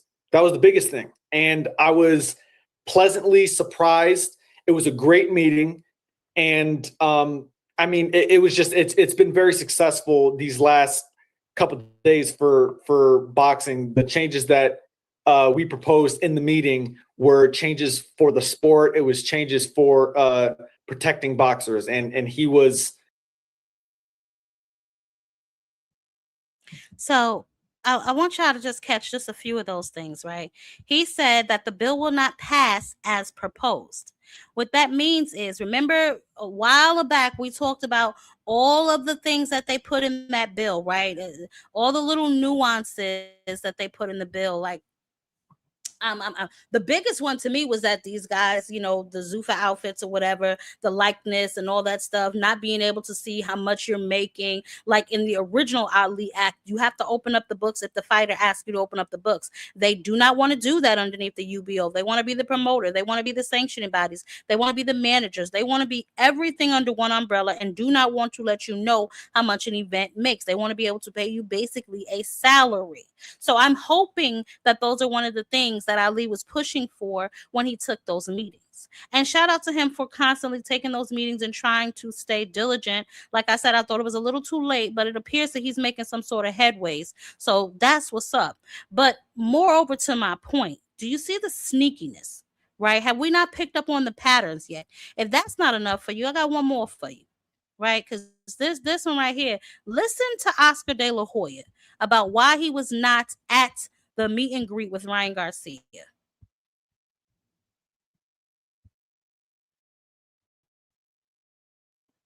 A, would you be there? And B, what your involvement would be. So tell us, are you going to be involved, Oscar, in the promotion of this fight? I mean, how fucking petty are these guys not to include me and not to, make sure I'm not on stage and make sure that What, are they afraid that I'm going to sock Dana in the nose? I mean, of course I'm going to be there. Of course I'm going to be promoting it. Ryan Garcia, everybody knows he's my fighter. So he's under Golden Boy. So, you know, we're looking forward to a big, massive event. I believe the other day, Turkey Al-Ashit, or Turkey, said that $6+ million have already been sold. So, yeah, it's going to be a big event. So I'm really looking forward to be part of it. So to be clear, Oscar, at that press conference in New York 2 weekends ago, did you want to be involved and were told that you cannot be involved? I wasn't even aware of it. And that's what they do. That's what these people do. They try to slip by one under me, or I really do believe they are trying to keep me away from Dana because they know what's going to happen. What would happen if you saw him?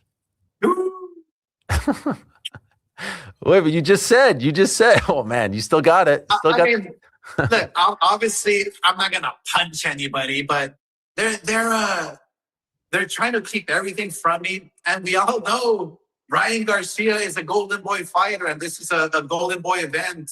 And this is a Zuffa event because Turkey bought the event and he included Zuffa because obviously Connor is a Zuffa fighter now. And so, yeah, let's all work together. So, did y'all hear Eddie? Eddie said they didn't even tell him about the presser, right? He said that Turkey bought the fight and wants it on the Paramount. So that's why they're co-promoting. But listen to just the snakish ways of Dana White. Does this sound like a man who's interested in working with the sanctioning bodies? Do y'all think that? Y'all can't possibly think that this man is really on the up and up. I mean, when you're doing things like this about, because Dana was asked why he wasn't there, and he was like, I don't know where he is. Like, what? You just heard Oscar tell y'all that he didn't even know about it. He was not even notified. He watched the shit on Instagram like the rest of us. Imagine that. Imagine that. So all I'm basically saying, y'all, is y'all cannot believe what Dana White tells y'all. We have seen him time after time after time lie, manipulate the truth, and circumvent questions when he doesn't really want to answer them because he does not really want to work with any sanctioning bodies. He's made that abundantly clear time and time again. The only reason he's doing it now is because he's being forced to. And we're going to see how the rest of that bill shapes up that Nico Ali Walsh is working on with Nick Khan and the Senate. We're going to see what they're able to keep, what they're able to extract to strengthen it for the fighters. Because as it stands right now, it read like a damn 360 deal. So we're gonna definitely see. We're gonna see what's popping off, and I don't know, child. These people done lost their damn mind. I have no idea, right? But speaking of sanctioning bodies and everything that's going on, like I said, we did hear about Devin Haney and Keyshawn's purse bid being pushed, right? We heard about the purse bid being pushed a couple of days. They said it's at the request of Bill's team and Keyshawn's team, and obviously over the course of a day or so, Keyshawn was on his live and he had a few things to say about Bill Haney. Y'all thought I was hiding from whatever the fuck I could have been hiding from. Did y'all think I was hiding from these people? Bro, they didn't think I was hiding, bro. Bro, he just DM'd me. I could tell you, I can show, because, like, these niggas is welling. I can really show y'all how welling these niggas is. I guarantee he probably unsending messages right now in the DMs. This nigga DM me right now. I ain't bullshitting. Nigga DM me right now, and I told him get the fuck on. And you know what he did? He hearted my message and got the fuck on. Cause the shit he was talking about, I told OG, get the fuck on. Stop DMing me. Keep talking about OG keep talking about. This nigga posted on his story today. If you go on OG's story, you'll see that he posted, I'm hiding I'm ducking phone calls from my manager and my promoter. I'm ducking. How the fuck would you know if I'm ducking phone calls from my manager? From my manager. From my manager. This nigga said I'm ducking phone calls from my manager. The man that put money in my pocket. I'm ducking phone calls from my manager? But let me go even further. How much these niggas is just be falsely advertising their fucking their brand, them. They create dumbass narratives that don't make no sense. Okay, I'm ducking phone calls from my manager promoter. Bill. And then you say I'm not responding to y'all. To you posting every day on Twitter like you a little ass fucking kid? You post on Twitter every day like you a child, nigga. I'm not going back and forth with scary ass niggas, man. I'm not going back and forth knowing that y'all is welling. That y'all are lying. Why the fuck would I respond to you and you not even putting up money for this fight, Bill? You're not putting up no capital. Why the fuck would I get you on the phone and try to negotiate anything with fucking you, Bill? Didn't you just sign with a promoter? Didn't you just sign with a promoter? We're not talking to you, Bill. Obviously, your promoter not talking to you neither. The fuck? Fuck I'm talking to you for, Bill? You not putting up no money. You ain't shit. You was a hell of a promoter. But I'm just letting the fans know that the narrative that he coming out with don't even make sense. Since when I'm scared of anybody. All right.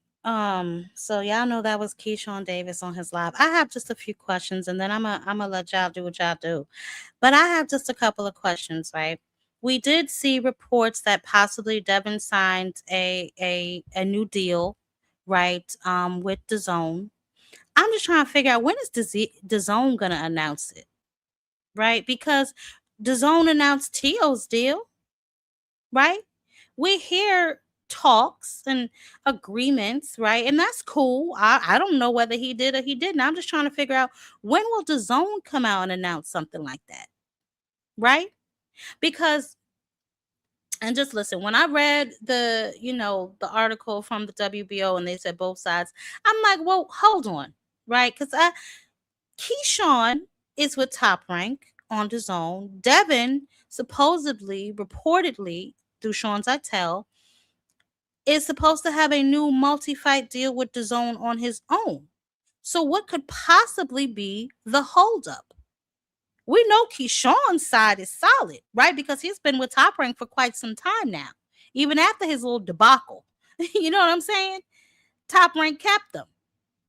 Devin, he's been independent all of his career, most of his career. He signed maybe a 2 or 3 fight deal here and there with a promotional company. For the majority of his career, though, he has been independent. So, I don't understand what the holdup could be. Devin is going to receive 75% of this deal because he is the champion. What else could be the problem? So I started thinking, like, okay, maybe it's the fact that the purse bid starts at $200,000, but who cares? DHP put up the $200K and let's move on. Let's get the fight popping, right? Unless that's not something they're willing to do, right? Or they're not confident that the price will go much higher than that, which it should. You know what I'm saying? Bob should, he gonna represent. He's gonna at least bid $1 million, a little over probably. You know what I'm saying? Which will raise both of their, not the amount of the split, but at least what they will be getting in the split. So I just can't fathom what in the heezy fosheezy is the problem. Can somebody tell me, child? What is the problem? Because it can't be Keyshawn asking for more money. That's a mandatory split. You only get in 25%. That's it. You know what I'm saying? Maybe, like I said, the only thing I can think of is the fact that it's starting at $200K. That's low, you know what I'm saying, for a champion of, Devin's caliber. But I also have another question. Didn't Devin say he was the $100 million Zuffa man? I mean, listen, I'm not the only one who thought that was hilarious. Listen to his counterparts. These guys that fight nobody, and that ain't that one. I mean, although he was cooking right there, but that's for hot takes. We ain't gonna go with that right now. But I just I think it was Rolly and Tio. I had something. What the hell was it? Well, they was laughing because they don't believe it either. About him having $100 million deal. Where is it? Where's the announcement from DAZN about the deal that he signed with them? You know, and listen, I don't know who's at fault for this particular mystery of an extension, but I will say this. I can look at patterns, right? And I can make an educated guess based on those patterns, right? So, like, for instance, when Devin was mandated to fight Sandor Martin, he dropped his belt because the amount of money that he was going to get in that fight, I guess he considered very low. Eddie Hearn went on record saying he didn't want to lose $1 million. You know, the purse bid, for whatever reason, maybe nobody but but Top Rank bid on it. So they ended up dropping the belts. So I'm wondering, is that going to be the same situation here? Will he drop the belt and just go to Zuffa? You know, because they left the little homie Shakur on stuck over there. So what is going to be the issue? I can't wait till Thursday. I just can't wait. You know what I'm saying? Listen, I want to know what could possibly be the hold. Now, if it's a $200K, I understand that. But what exactly did you think the bid should start? It's going to purse bid, from what I understand, because they couldn't reach an agreement. And again, it probably surrounds the money. They had since July 20th. It's going to purse bid because they couldn't reach an agreement within the allotted amount of time. I mean, I don't know. I just don't know. Well, that's the thing though. But still he has to cooperate. I mean, yeah, maybe. Like I said, we're gonna see if he drops that belt or if by what is that, Thursday? Yeah, by Thursday, because Thursday's the 30th. By Thursday, if they reach some sort of agreement, or if they're gonna ask for another extension. But the fact that they were only granted a 3-day extension in this particular situation leads me to believe that they want to wrap this up rather quickly. You know what I'm saying? So I just really have those questions, and I really want to know what could possibly be the disparity, what could possibly be the holdup. And I know that, you know, Bill was running around here talking about something. They was looking for Keyshawn and all this other kind of stuff, looking for him for what? Who the hell knows? Like he said, he'll talk to his manager and they'll work that out on his side. I don't know why you're in a boxer's DM to begin with. You know, let the managers, let the people who handle the money deal with that. You know, and the people who, you know, dealing with the business. You shouldn't be talking to him, Bill. About what? You know what I'm saying? So who knows? We'll definitely see how this whole situation progresses. I want to know what do y'all think the holdup is? I think it's the money. I think it's the money. I think it's, you know, the $200,000 start of the purse bid, you know, because remember, it's going to be televised too. You know what I'm saying? So we'll all be able to see it in real time. So I'm just interested to figure out what it is that y'all think is going on with this particular, I don't know, particular situation. Like I said, we've seen Devin in this before. You know what I'm saying? So I'm not gonna say I can't say up here that it confidently Keyshawn, because we've seen this playbook before with the Haneys, right? You know, they like to throw stuff against the wall and see what sticks. So I don't know. I don't even have a lot of hot takes today. Let me see.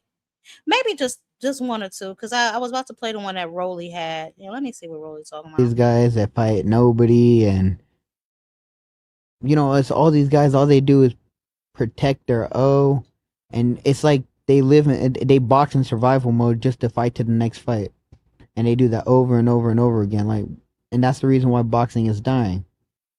When people actually trying to make the biggest fights happen, then boxing is gonna keep growing, right? But when people just keep trying to survive to the next fight, fighting some dude nobody ever heard of, or someone that they're clearly gonna be, I don't know, 20-1 favorite or something, Does that kill the sport or does that grow the sport? All that stuff, that undefeated stuff, that don't matter. Make the biggest fights you can. Leave an impact, leave a legacy for the boxing world. So the day that you're gone, you know, you'll always be remembered. All these. I agree with Rolly. And I've said this 1,000 times before, and I'll say it again. Hell, all this undefeated, unblemished record crap, I blame Floyd Money Mayweather for it. I do. I don't care. Get mad. I blame Mayweather. You want to know why? Because not that he didn't deserve to, but that is who these boys grew up watching, right? They grew up watching Money May and not Pretty Boy Floyd. Right? They didn't see all the hard work that he put in to be able to get to the Money Mayweather part of his career.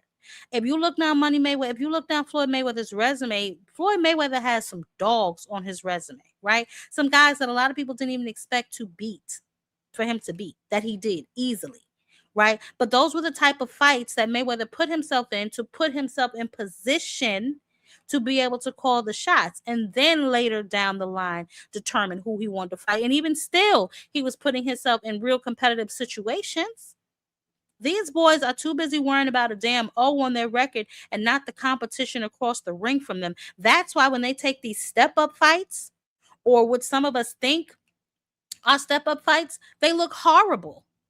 Some of them pass the test because some of them, you know, when they dig deep, they can get it done. But it's almost like a surprising moment to them too, because they're not challenging themselves. They'd rather take easy fights for big bags, and that is what we're seeing all across the sport lately. Look at Richardson, Hitchins, calling out Tank, calling out Devin, calling out all these names that he had the opportunity to fight. I didn't hear him call out Gary Antoine Russell. Huh? What happened, Richardson, Hitchins? I don't hear him calling out nobody that he needs to be fighting. You are fighting at 147 pounds now. Why the hell you even thinking about a damn Gervonta Tank Davis? Now, I know Dana White done sat up there and professed his love for Tank. I get it. It made me cringe. I'm not going to play it. It was a little weird. But we can all tell who's still the face of boxing, even if the nigga ain't boxing. Think about that really, y'all. The nigga ain't been in the ring for over a year, and yet these boys cannot keep his name out their mouths. Even down to damn promoters. Just the way Dana spoke about Tank was like in awe of him. He ain't even your fighter. He not checking for nothing y'all got going on over that way. But yet, that's the one that everybody wants. This is some sad shit. I'm just going to flat out say, this is really sad. This is really sad. Ain't none of these boys in the amount of time that Gervonta has been away handling his legal issues stepped up to the plate. The only one we got really out here trying to really get to every bit of the smoke is Abdullah Mason. You got a couple fighters out here still trying to shake some things up. I mean, Ryan, we know Ryan is going to be a star no matter what. He was just over there playing on a WWE, getting that bag, streaming, getting that bag. About to have a fight, getting that bag. Devin ain't been in a damn ring since last November. Child, stop the damn presses. Even his op had a fight after him. Speaking of Brian, let's hear what he had to say about what he learned from his loss to Devin. The stage of your career, right, where you're winning, and that's what, 28 fights at the time, right? Yeah, 28. Right. Then you take a loss. Mm-hmm. Do you feel like you learn more prior to it or after? Like, are you learning more now with the rebuilding? It was more so of a reminder. Actually, I love that fight because it reminded me on who the fuck I am. Regarding, like I said, the whole going against adversity. Everybody was on my side before this. Everybody loved me. It's the hoorahs. Go be normal. You the dude. You the one. Everybody high fives, praises. I got to go out here, smile in your face, smile over here. And then, of course, after the loss, you already know how the whole world do you. When you up, everybody got you. Mm-hmm. But when you're down, it's fuck you. So guess what? Now I can say the same shit back. Fuck you too. Yeah. So now I can just go out here, look at somebody, they put their hand on my face, but I ain't shaking shit, and get the hell on. So I love it. I love that. Not even just that. In the fight, I started getting too comfortable. Like you just said, I was winning, this, that, and the third. I'm winning. I got the belt. I got the holy grail of boxing pretty much. Everybody when they join boxing, what's the whole goal? Become a champion. I got it. I did it. Started getting comfortable, started getting relaxed. It's like, okay, cool. You must have got this other motherfuckers hungry out here just like you. So I'm like, all right, let me go and tighten back up real quick, get back on my pivot. I got you. And right after that, I just, even though raise his hand, chin up high the whole time, salute till you clap it up. I got you. I'll be right back. I ain't tripping. Tomorrow's still gonna be here. Absolutely. So that was basically him on his lesson on what he learned from fighting Devin Haney. And you know what? Let me ask y'all this. Was Devin Haney Brian Norman Jr.'s step-up fight? That's a real question. Was that his step-up fight? Because up until that point, you know what I'm saying, we saw him basically knocking everybody out, you know what I'm saying, doing what he was supposed to do to opponents such as that. And then he gets in there with Devin Haney, and y'all know how mother feels, child. We're not gonna rehash that. But he gets in there with Devin, and then, you know, he loses his belt. How many fights is too many fights before you comfortable? You know what I'm saying? How many times can you go in there? Look at Edgar Berlanga. You know what I'm saying? Edgar Berlanga, he knocking all these dudes out, gets in there with Canelo, gets his ass whooped, but went on some sort of celebratory tour. You know what I'm saying? Then gets in there with Sheerez, gets knocked out. You know what I'm saying? I don't know, man. I don't know. Brian, I feel like he's gonna bounce back. If this situation with you know, Keyshawn and Devin doesn't pan out, you know, I did hear Keyshawn express that he would be willing to fight Brian Norman. Brian Norman expressed that he'd be willing to fight him. So that's definitely something that can be in the works. You know what I'm saying? And he's not done. You know, he switched trainers. He looks like he's doing better. It takes a while to gel with a new trainer, but his first fight with his new trainer, he was successful. You know what I'm saying? So it can only get better from here. But I feel like once they take that loss, it's like now you shouldn't be afraid to do anything because you've already taken your first loss. You know what I'm saying? So we can definitely see what's popping for these boys moving forward. I'm definitely interested just to find out what's going to happen in this little tied purse bid, baby. Okay. Come Thursday, like I said, if it gets extended, if he drops his belt, what's going on? And just the moves that are going to be being made. Obviously, we all want to know, you know, are you going to be fighting Keyshawn? Should we be looking for a new op for Keyshawn? What's really going to transpire? What's really the details of that DAZN deal, if it is in fact true? You know, like I said, I'm yet to see that damn, I'm yet to see any type of DAZN announcement. You know what I'm saying? From that particular, I guess, whisper, you know, because I'd hate to stop believing in Sean Zattel, but I will. You out here putting out false information on me. You know what I'm saying? Giving mother the false information. Now, I'm going to let y'all come run y'all mouth for 2 seconds. Okay? Don't get up here yelling, screaming, and acting like y'all crazy, like y'all normally do. Okay? Nah, but just, you know, to see, yeah, you know, Sexy Kendra, because I just want to know what are the details. You know what I'm saying? I know what we heard and I saw the whispers and all of that, but then I was watching the Rolly and Tio sit down with Versace, and Tio was talking about it, and I was like, oh, you know what? I'm like, oh yeah, Devin got one too. And I'm like, wait a minute, because I saw DAZN. You know, they made the announcement about Tio's. So I had to Google it. I'm like, how come did I miss it or something? So I'm looking. I have not seen it. So I'm like, well, man, I'm just going to wait then to see before I continue to talk about this DAZN deal, because I don't really know if it exists. You know, and then I was thinking, well, wait a minute, because then we just see $100 million deal somewhere the other day too. So I don't know. It's just extremely misleading. But you know, I think when things like this are ambiguous and misleading, it leads me to believe that there's some type of foolishness, you know, like there's some real, I don't know. It just feels like there's some real trickery afoot. You know what I'm saying? It's some real witchcraft brewing somewhere that that mother don't know about. It's something going on. You know, it's some real, you know, some mutiny at foot. I see it with my good eye.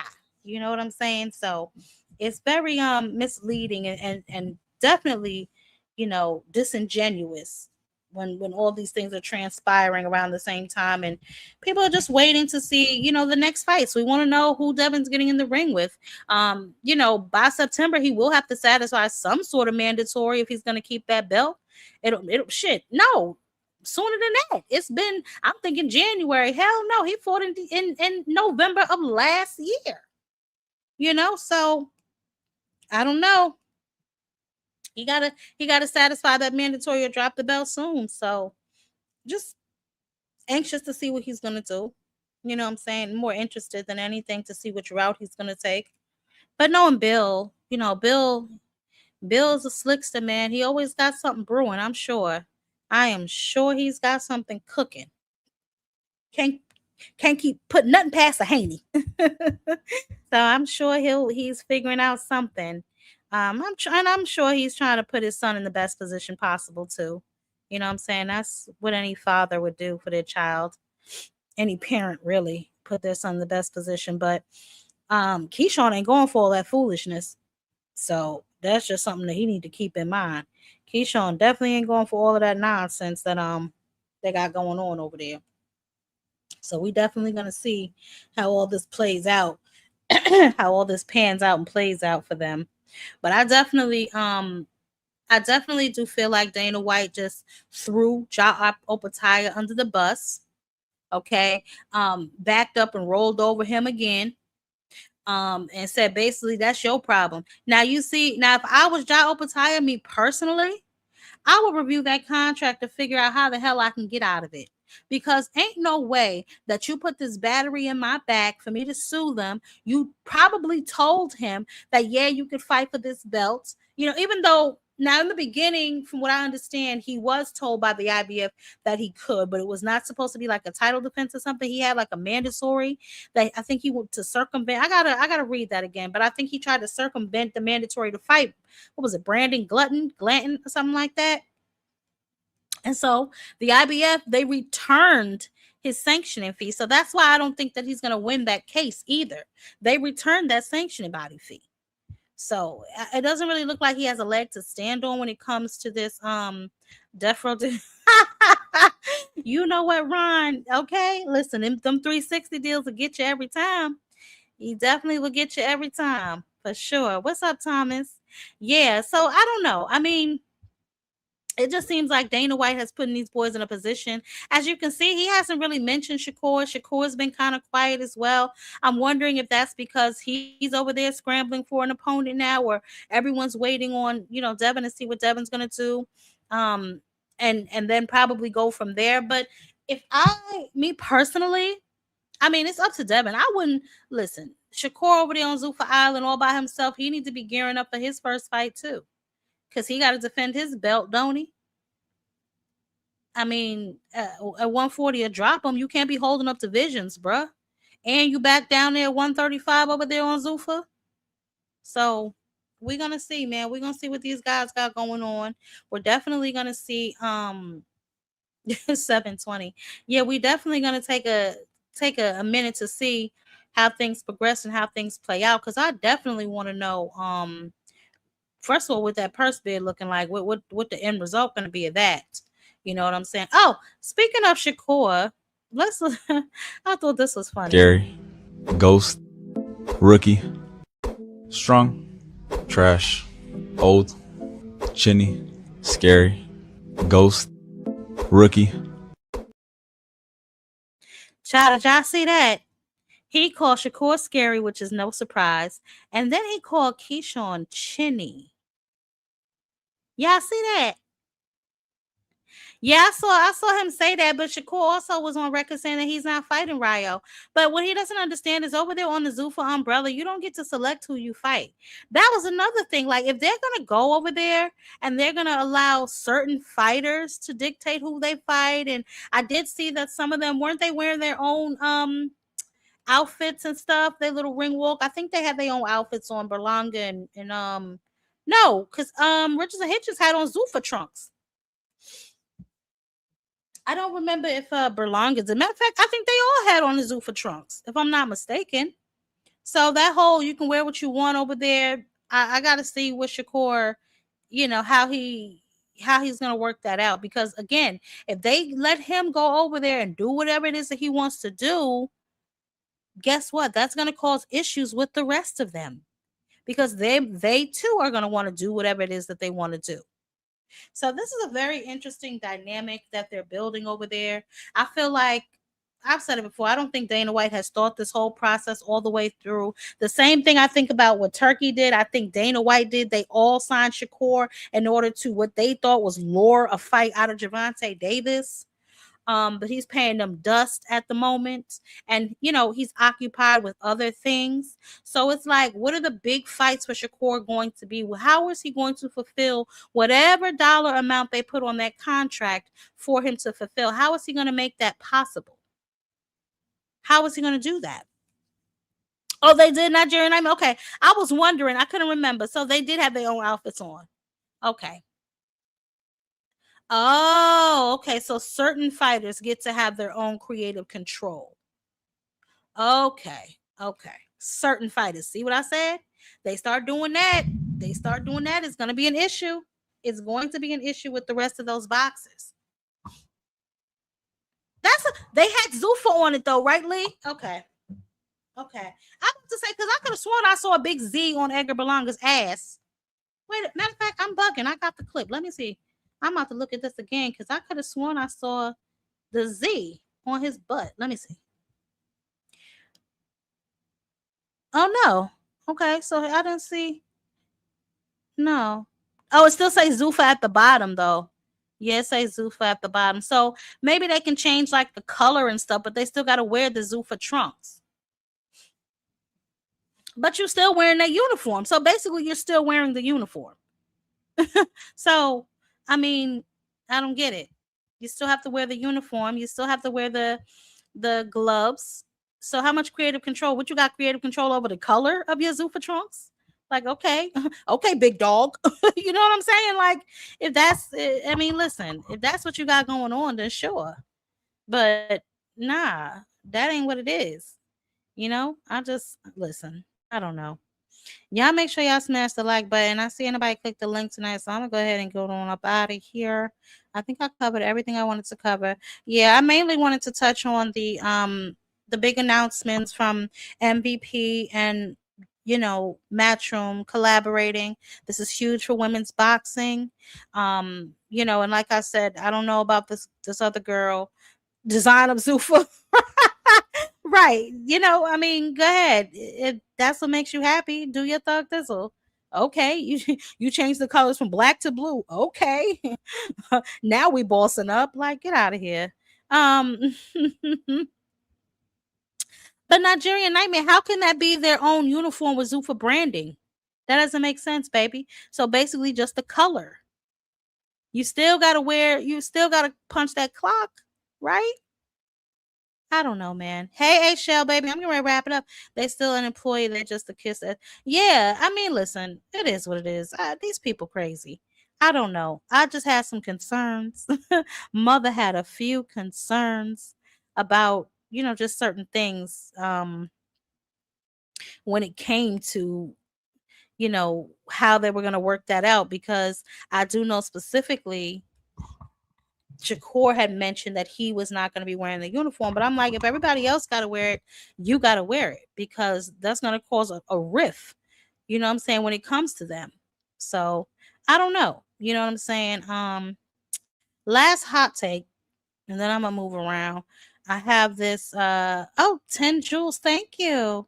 I don't even know what those are, but this is the last clip of this child, because I'm not going to play her rap. I told y'all I wouldn't disrespect y'all like that. Even though I played it in the intro, I'm not going to disrespect y'all like that and play it before we get up out of here. But let's listen to her discuss Shadeja Green. Remember that vile live that she did after Shadeja Green gets stopped? This is what she tells Ariel Hawani last night. She did this. Like, they lied and said that I celebrated Shadeja having a brain bleed. No, I celebrated Lonnie Daniels whooping Shadeja ass without us even knowing it was a brain bleed in play. That's what I celebrated. I didn't celebrate, she can never box again, her brain bleed. But they wanted to make it seem like that when that's not even the case. I like Shadeja. You do? Yeah. Me and her made up at the ringside thing, but they've been promoting her to be the girl to beat me for 2 years. And I knew that she don't have the skills or the power to do that. And I even told Nikisa, don't let her fight Lonnie Daniels. I told him that. You're going to ruin the fight. I told him that. Well, in private beforehand? I fought Lonnie, even though my shoulders were torn. That girl got a big punch. She has a big punch. She's heavy-handed. And when she lands, you feel it. And she's very unorthodox. So even though Shadesha got some skills and stuff, I said, man, when she feel those punches, her game plan is going to change. So I just want to just real quick, right? This girl is such a liar. It just, I've always been fascinated by narcissists, right? Because they're just like a book to me. You know what I'm saying? Like sometimes they believe their own lies and stuff. And then it's like, when you know they lying, it almost makes you think you crazy, right? Like, so I specifically remember her and Pawn Poos laughing at Shadeja getting stopped. I specifically remember them laughing as they carried her out on the stretcher. Now, she went on to say that she wanted to fight Shadeja Green. No, you didn't. No, you didn't. Because if you wanted to fight Shadeja Green, you would have fought her. But instead of fighting her, you made excuses as to why you were fighting Franchon Cruz instead. You said it was because Shadeja Green had a loss on her record, even though Franchon had 2 losses that you gave her on hers. So that was a complete and utter lie. How did Shadeja drop the bag when you never planned on fighting her to begin with? Oh, they're promoting her as the girl who could beat me. So what? You promote yourself as the GOAT, right? Even though that's, I'm gonna leave that alone. Anyway, yeah, he said you're not fighting her. So I don't know. The child got a fight coming up August 15th in somebody warehouse. And then she got the baddies on the undercard. There are, you know what I found out the other day? There are real boxers, I think, on like the prelims or the prelims. But the problem with that is I just found that out the other day. That fight is in like 2 weeks. Why are they not being promoted? The promotion for this card has been very, very non-existent. It's not, whatever. Child, please. Nevertheless, honey, MVP and Matchroom are moving on. They got some really good fights they're about to line up. But I think Sky Nicholson is looking to get back in the ring soon. We know she lost her belt to Tierra Brown. She came back and she won a couple of more fights, but I think who did she say she wanted to fight? I hope she ain't trying to fight a Leaf, because that ain't gonna work out for her. We'll definitely see. Yeah, Zoom first. I don't know if the girl's a stripper. I know she was a OnlyFans girl or something like that. I don't know. I have no idea what she has going on, but it's just a brand hit that I'm looking at, right? Like her brand is definitely taking a hit over the last couple of years. She lost the ESPY. She was not nominated for the BET Awards. She was not she didn't win. I mean, she was nominated, but she didn't win. You know what I'm saying? So she has to just really look at the hit that her brand is taking and just try to readjust some things and analyze some. I know she thinks she's winning over there, but what exactly is she winning under win? You know what I'm saying? I don't know. What's up, Cam? What's poppin', twin? What's poppin'? Man, MVP does it again. MVP does it again, sis. Yeah, man. Great move, Yeah, great man. move. I love the move. I said that. They playing chess, not checkers out here. Playing chess, not checkers. Listen, that girl in a box. She in a box and she don't even know it. She's in a box and she don't even know it. And I like what Eddie Hearn, he said very well, like for us, like I got my champions over here and I need to get them, bigger fights. We gotta, line up with them, tap in with them and do our thing.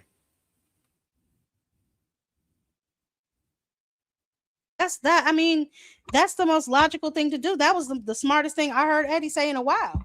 You know what I'm saying? That yeah, like listen, they have 90% of the girls. Like it only makes sense. When somebody has 90% of your competition, it's like either listen, you can't beat them, so you might as well just join them. Facts. You know what I'm saying? So that only makes sense, and it's only going to be a more lucrative situation for them. They've been working together periodically. They just did the AJ fight together. I know they had their little issues with each other where they were suing them, but but outside of that, it looks like, you know what I'm saying, they've learned to do business. Women's boxing is lit. Hey, what did you think about Caroline switching trainers from her longtime trainer? You wasn't here. I talked about that earlier. Yeah, I heard what she said. You know what I'm saying? She basically just wants to she's in America now. You know what I'm saying? She wants to try an American trainer. You know, I think it's a little dangerous right before her title defense, but she has the skills to possibly pull this off. You know what I'm saying? Because you know it takes a while to gel with a new trainer. You know, and I don't even think she's chosen one yet, from what I've seen. So I don't know. We'll see how that. Twin. Hey, got some crazy news for you. It never affected her. Got some crazy news for you, twin. Mike Coppinger. Mike Coppinger reported something that Cam J reported 2 weeks ago, by the way. What? Something that I reported 2 weeks ago about Mr. Radio Jaopata. Poor thing. That he gonna be on the undercard of Connor and Ryan. Yes, he confirmed it today. Yes, yeah, I knew that. That's a shame. Be on the Ryan and Connor undercard as the co-main event, as Kim J told y'all 2 weeks ago. I feel so bad for him now. I do. I don't feel bad for him. I don't know if you since you can't get soft the on me clips now, about Eddie. I mean about Dana White and his whole activity. That man, I don't feel bad for him. Hey, Dana White don't care about him. Why should we care about him? You heard me? Yeah, what'd you say?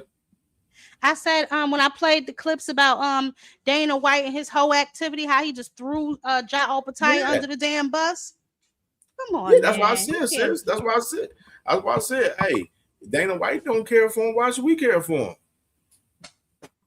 He don't care for the Radio Ja Opatai. He said that he said, hey, the IBF, hey, that's his lawsuit. That's his lawsuit. You know what I'm saying? We support him though, but that's his lawsuit. Yo, did you hear what Oscar said?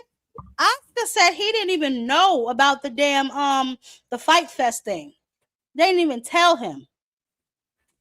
Yeah, because that was all Zuffa oriented. That's the reason why. That's crazy. That's the reason why. They see, the thing is, one weird thing about the promotion with this fight a little bit is that you see Zuffa, they're trying to promote everything as it's like their fight type shit. You know what I mean? Even though it's not. That's the funniest part about it. You know what I mean? Like when, you know what I'm saying, it's actually a Ring Magazine event, and you know, all of those parties, Zuffa, The Zone, Paramount, motherfucking Ring Magazine, Golden Boy, everybody's a part of it. And it's funny to see them try to push it like it's their fight. Like Ryan Garcia last night, he was on WWE crashing a guitar over a wrestler last night. You know what I'm saying? Like, you know, that's TKO, Sella, and all of that. As far as that, you know, promotion, trying to have, you know, some of the guys tied to them being promoted through the WWE Raw shows or WWE SmackDown shows and stuff like that. But I mean, at the end of the day, I mean, like I said, the fight, they didn't get to achieve their objective. What their objective was to have that fight air with Paramount Plus and Sky Sports, and they didn't get to, you know, achieve that objective, obviously, because they got it. The main source was the UK, and the Zone took that away from them. Why? Because the man Ryan Garcia is contracted under the Zone for 2 more fights, and this is one of the fights. Yeah, and he has the last fight with Golden Boy, right? He still got one more Yep, fight he with got Golden one Boy, more right? fight after that.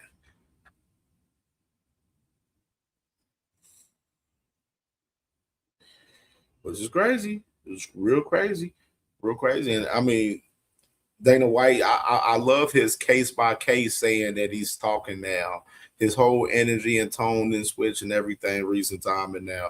Like all he was talking about killing the babies, this and that, doing killing the competition and everything. And now you see this man over there, you know what I'm saying? He bending that knee, getting belt put to him over there.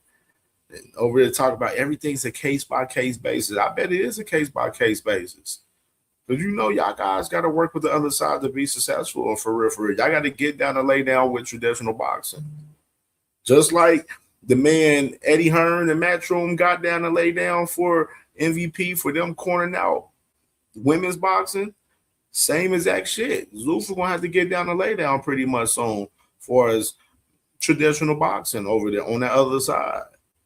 Yep, they're gonna have to start going get some licenses to bids on fights and all kind of shit if they want to participate. But like we've been saying for I don't know how long. Siegel, sis. At first they was Beanie Siegel on the streets first. They came out like they was Beanie Siegel. Yeah, but we knew they wasn't. Damn shame. I think that I don't know. I mean, they're eventually gonna have to either. Yeah, unless they just want to fight each other, the 17 fighters that they got over there, if they want these guys that want to fight for belts, they're going to have to do something. They're going to have to do something. More importantly, like you said, they're going to have to bend over. No Vaseline. And Oscar can't wait to stick it to him. So yeah, man, all of them, everybody's over there waiting for them to full blown start working with the other side. Like everybody else been doing for years. It's gonna be nothing but another side of the street. Good announcement right there too. Big announcement too right there too, sis. I just seen that too as well. Giovanni Santillan, the Basketball Rule, Pro Box TV, September 11th. Big fight right there. Ooh. Big fight. That's a good one. And Luis Lopez, new signing of Pro Box TV. He's making his debut on that card as the co-main as well that I just seen. So that's a nice card right there, September 11th right there. What you think about this fight, the O'Leary and Chamberlain fight? Oh, this should be a good one this week. This should be a banger. Yeah. We got to pick that fight this week, so I'll definitely be doing my research a little bit more on both guys, on who I'm going to pick for that fight for Saturday. But this should be a good one, though. Should be a little banger out there for the UK. Yeah, I know for the Dublin, out there in Ireland. My bad, Ireland, out there in Dublin. Bubbling in Dublin. They're trying to do something. Yeah, I mean this Roach Zepada fight. I'm trying to see who I'm probably gonna lean towards. I'm leaning towards Lamont. You know what I'm saying? Because I don't know if Zepada got enough power to really make an impact. I know he's a lot of pressure, but Lamont close odds. Even the odds really? Is about close even, almost dead even pretty much. They got Roach by a slight edge, and that's crazy. I forgot to talk about that on my show today for real, because we got into some crazy shit today. But you know how this shit get crazy. but tomorrow we definitely got to talk about it a little bit more. But the odds is very close for us this fight. If I believe, let me go ahead and kind of read them up because I got them right here. If I believe I seen it was like minus 172 for Lamont Roach, I believe. So let me go and double check, make sure, just to be sure, because I definitely had it earlier. It is, yes. It is. Sexy Kendra says she betting on a draw. She's crazy. She's crazy. Security. She crazy. So it changed. So it's Lamont. So Lamont Roach is minus 152 to Williams Zepeda's plus 120. So Lamont Roach, like I mentioned, he's the slight favorite right now over Zepeda, like very slight favorite. Where the the crazy part with the method of victory odds, the draw, which is my sister, my beautiful sister, Sassy Kendra, inquiring, talking about betting the draw. The draw was plus 1,500, which is that's typical for a lot of fights where the draw is plus 1,500.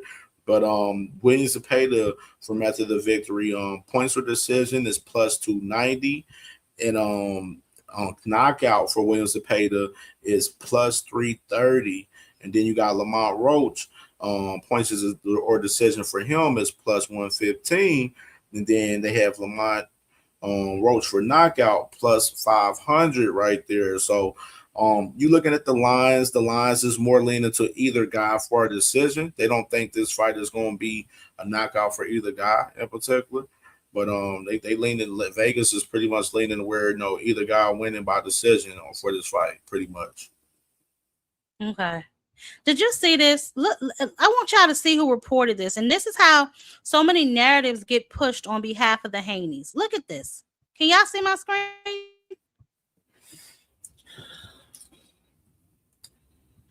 Y'all see this?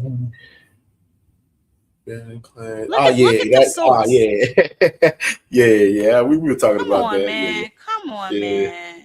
Come on, That- man. Come That's on, why I man. told So y'all, many y'all gotta be narratives, bro. Worry about the people So you get many your information narratives, B. from. The But I talked narratives, yo. about this. We talked about it yesterday.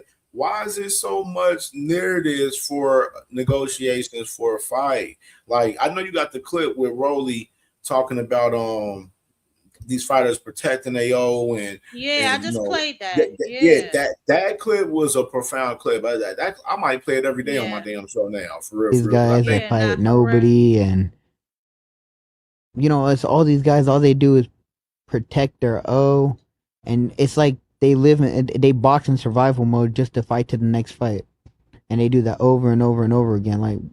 And that's the reason why boxing is dying. When people actually trying to make the biggest fights happen, then boxing is gonna keep growing, right? But when people just keep trying to survive to the next fight, fighting some dude nobody ever heard of, or someone that they're clearly gonna be, 20-1 favorite or something, does that kill the sport or does that grow the sport? All that stuff, that undefeated stuff, that don't matter. Make the biggest fights you can. Leave an impact, leave a legacy for the boxing world. So the day that you're gone, you'll always be remembered. All these. I told y'all, I blame Mayweather. I'm sorry, I do. That's one of my favorite clips out right now. It says I might play it every day on my show now because that clip, and I said this earlier on my show, that it's all about the best fighting the best, as far as the legacy, etc., all that good stuff, man. And we're seeing guys take the easy way route, where these guys are taking big bag fights, but for easy fights, for us low risk. You know what I'm saying? It's low risk, big bags for these guys, and that's the way these guys are moving out here in this era. They're not moving, like the guys from the past, from the 70s, 80s, 90s, early 2000s. They're not moving like that at all. Like, this era of boxing. It's the diva era that It's I like. it's such a prima donna era of boxing. It's like, yo, y'all walking around here with shades on all day, doing interviews with shades on, beating your chest after you beat a nigga like Cambosis. All of y'all running around in a circle talking about y'all the best. How about y'all fight each other and prove it? How about that? For real. Like it's getting a little like ridiculous. Rolly and T.O. getting it cracking. They're friends. They're getting it cracking August 22nd. Abdullah and getting Albert Bell were friends. That's how you know this whole brothership shit is false. Because look, Shakur says him and Lamont are friends. He's willing to fight him. Richardson, Hitchins, and Shakur are friends. It's only Keyshawn that he's not willing to fight. Shit, let Shakur tell it. He told Africa that he don't want Africa to fight Keyshawn. I know. That's what I'm saying. It's only Keyshawn. Like, he don't want nobody. He don't want the friends fighting each other, and he don't want to fight any of them. What kind of shit is that in boxing, yo? What is that? That's hurting. Like, Rolly. That's why I said Rolly was 100% right, because that shit hurts the sport. Like, yeah, people don't want to talk about what's hurting the sport. That type of shit, this brotherly love crew shit that Shakur got going on, that's hurting the sport. It's hurting the sport from fights. Being friends with guys that's around your weight classes, bro. Like that's hurting the sport. That's not the best fighting the best. When you got the best in one camp and they won't even fight each other because they all want to be brothers and they don't have no bloodline related to each other at all. Not That's only not even that, how can helping y'all the sport. sit? How can y'all sit around one another and say all of y'all are the best, but none of y'all fight each other? How do we know that? It can only be one best. All 8 of y'all can't be the best. Then talking about? then on top of that, says nobody out of the crew is actually fighting the best. They're not actually fighting the best. When you come back and you peel back what my brother Crush the Legend like to say, you peel back the layer on them resumes, and you really sit back and look at the resumes, and these guys are not fighting the best. You know what I'm saying? They're taking an easy way route fights with all of their fights All the throughout their time damn with career. all of their fights, and then beat on their chest like they just beat Godzilla. It's frustrating. I see why a lot of people are turning away from the sport. Like Rolly said, it's not going to grow the sport. If anything, people are going to get tired of that and move on to something else. Boxing is already a niche sport. All the narrative pushing and stuff and all of that shit, the Yeah. narrative all that shit hurts the sport. Like Bill Haney and them pushing a narrative about Keyshawn not wanting to take $3 million, that's hurting the sport, bro. First of Like, all, come where's that? on. Where's that coming from? Who gave y'all niggas that number? Where did y'all get that from? That number is cap. One thing I told people, and people should know this: Keyshawn Davis is wanting to fight for whatever. The thing is, they have the minimum for his top rank, for his the purses and everything.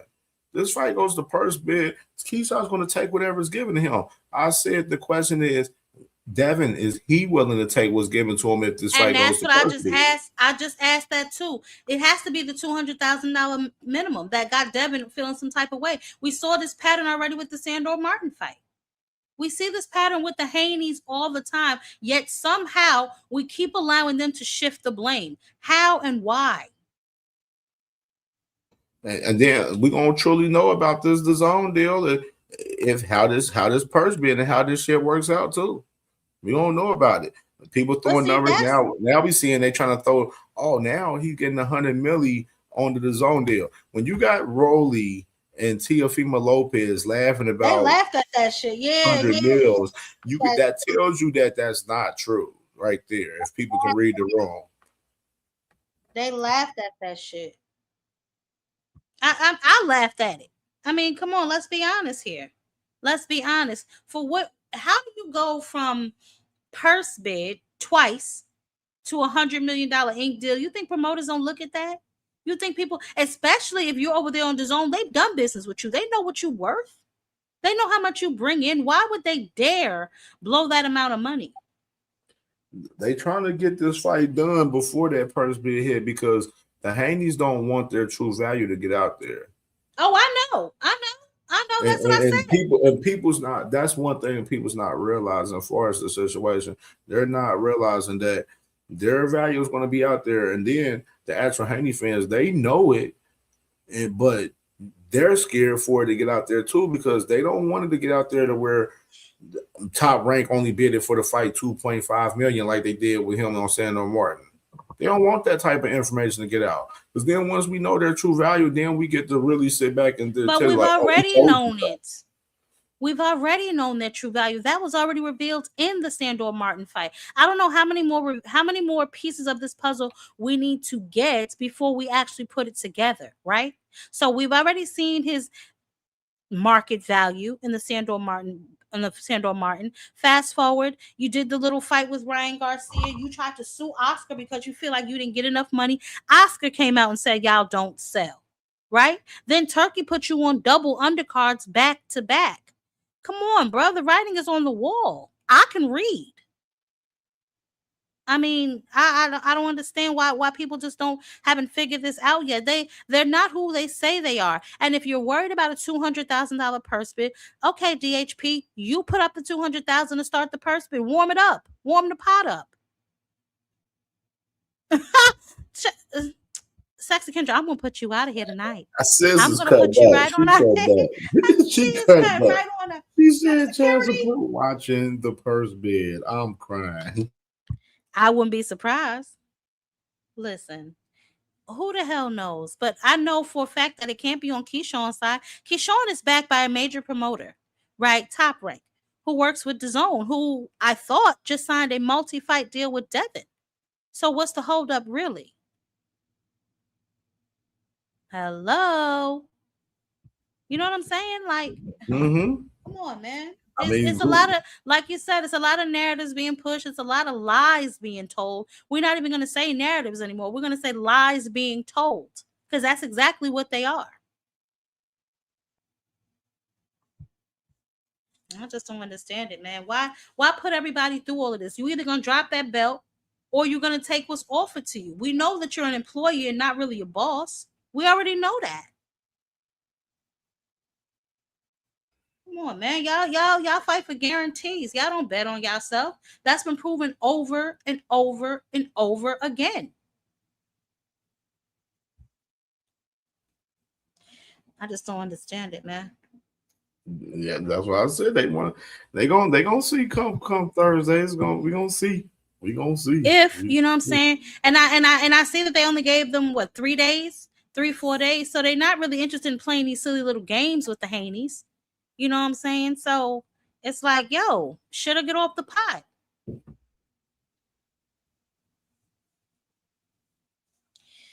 I don't know, man. Shit is getting spooky out here.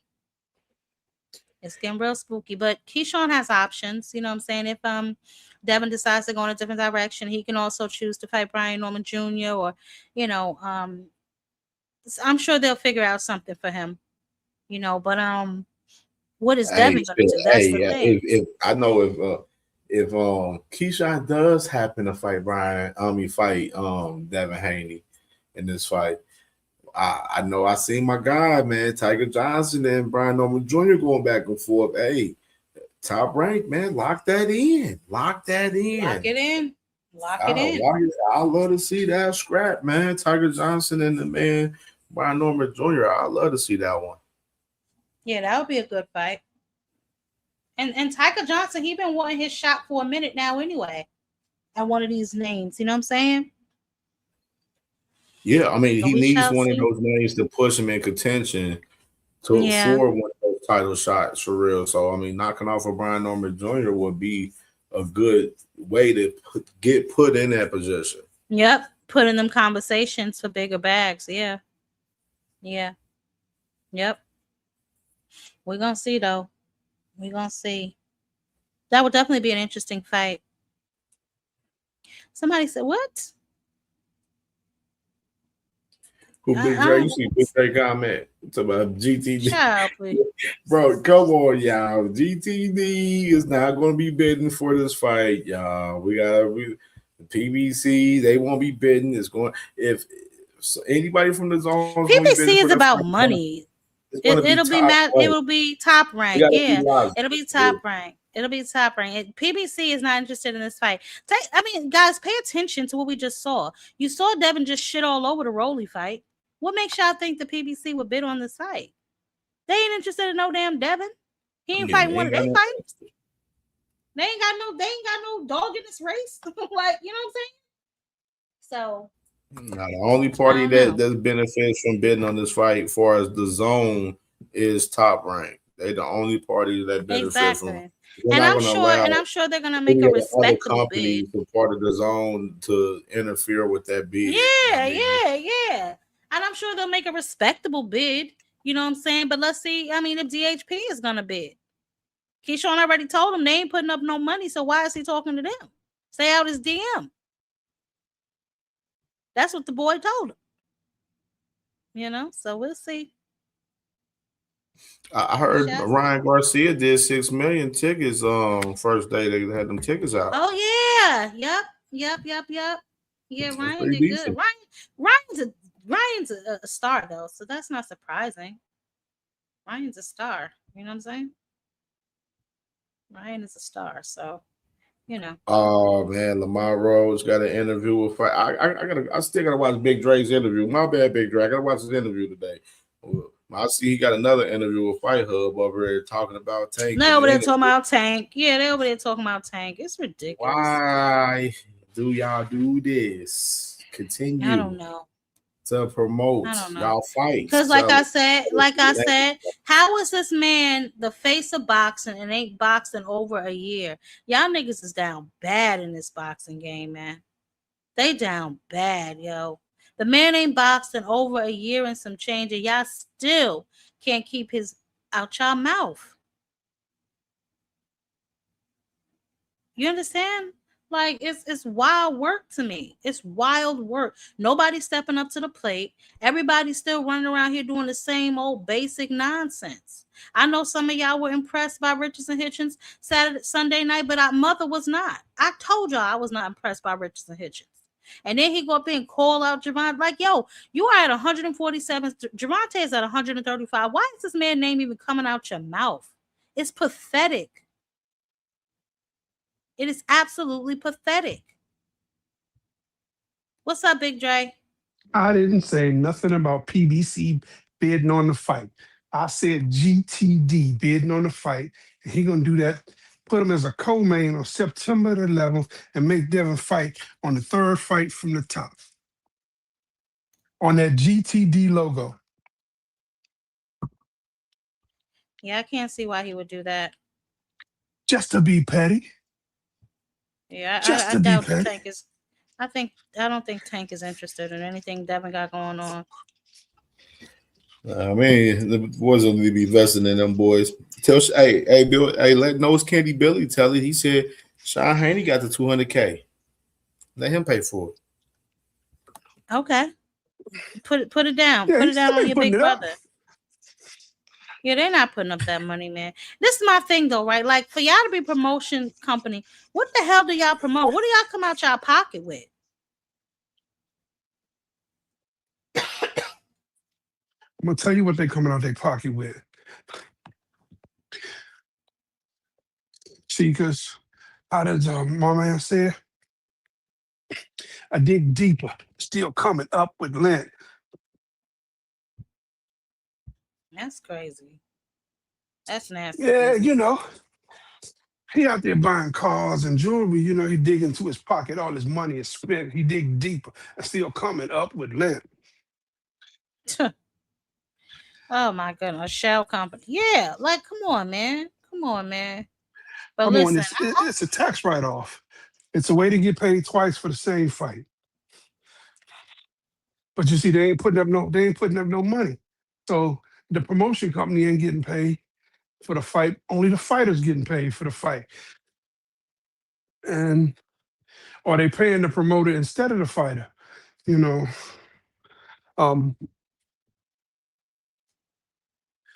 But you know, like I said, to be petty, and I would love to see just Javante just be real petty. Put up enough money to outbid Top Rank. Put David Benavidez at the top of the card. that pettiness will cost him money. You know what I'm saying? Because he ain't gonna get his money back. No, but you see, you put David Benavidez at the top of the card. You know, you put you talk to Jake Paul over there, MVP, and put Alicia Baumgart as the co-main event, and then you got Devin, and Keyshawn opening up the main card. Yeah, I don't. I mean, I wouldn't. I'm just saying that's just petty. I mean, I got a petty way of thinking about it right now. Yeah, I wouldn't be bothered with that fool. But I definitely am interested to see what Thursday will bring. You think they're gonna extend it again, Cam, or you think that's it? I mean, it's a possible chance they could extend it again. I mean, will it be in 3 days? It's a possible chance they can, but I mean, I don't think they're going to extend it in a sense, though. Well, I don't think so either, because I feel like they only gave them 3 days, which is like get it together or forget it. Y'all had since July 20th, bruh. They've had since July 3rd. That's right. I'm sorry, since July 3rd. Yeah, I So don't think they're gonna extend it. They could though if they wanted to. If they feel like they're talking about if they're close to negotiations and they feel like they need like another few days, a couple days to negotiate, they'll probably give it to them. But if they ain't there, if they're not close, then they're gonna have that purse bid Thursday. Yeah. yeah, if they can show that they making progress, and seriously attempting to make this fight, they can give them another extension.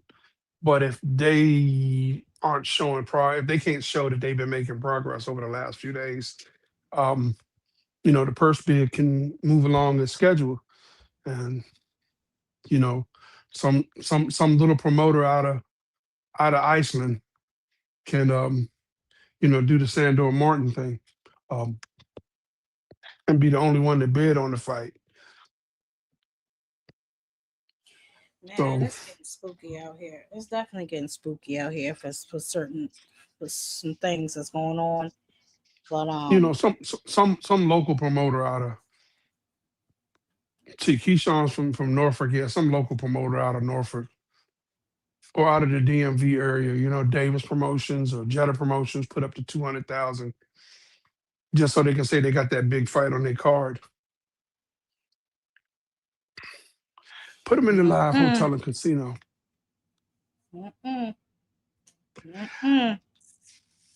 Yeah, I don't know. I mean, I'm very interested to see what's gonna happen with this. I know we got a couple of days, just to, get us there. But outside of that, I mean, all these other fights, like we just mentioned, what I'm saying, Ryan's about to fight again.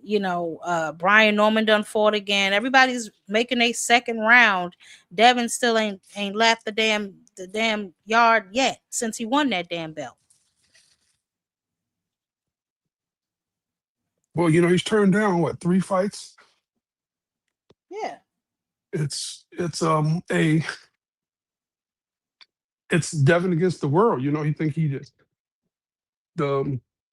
the big dog. He think he the top shit.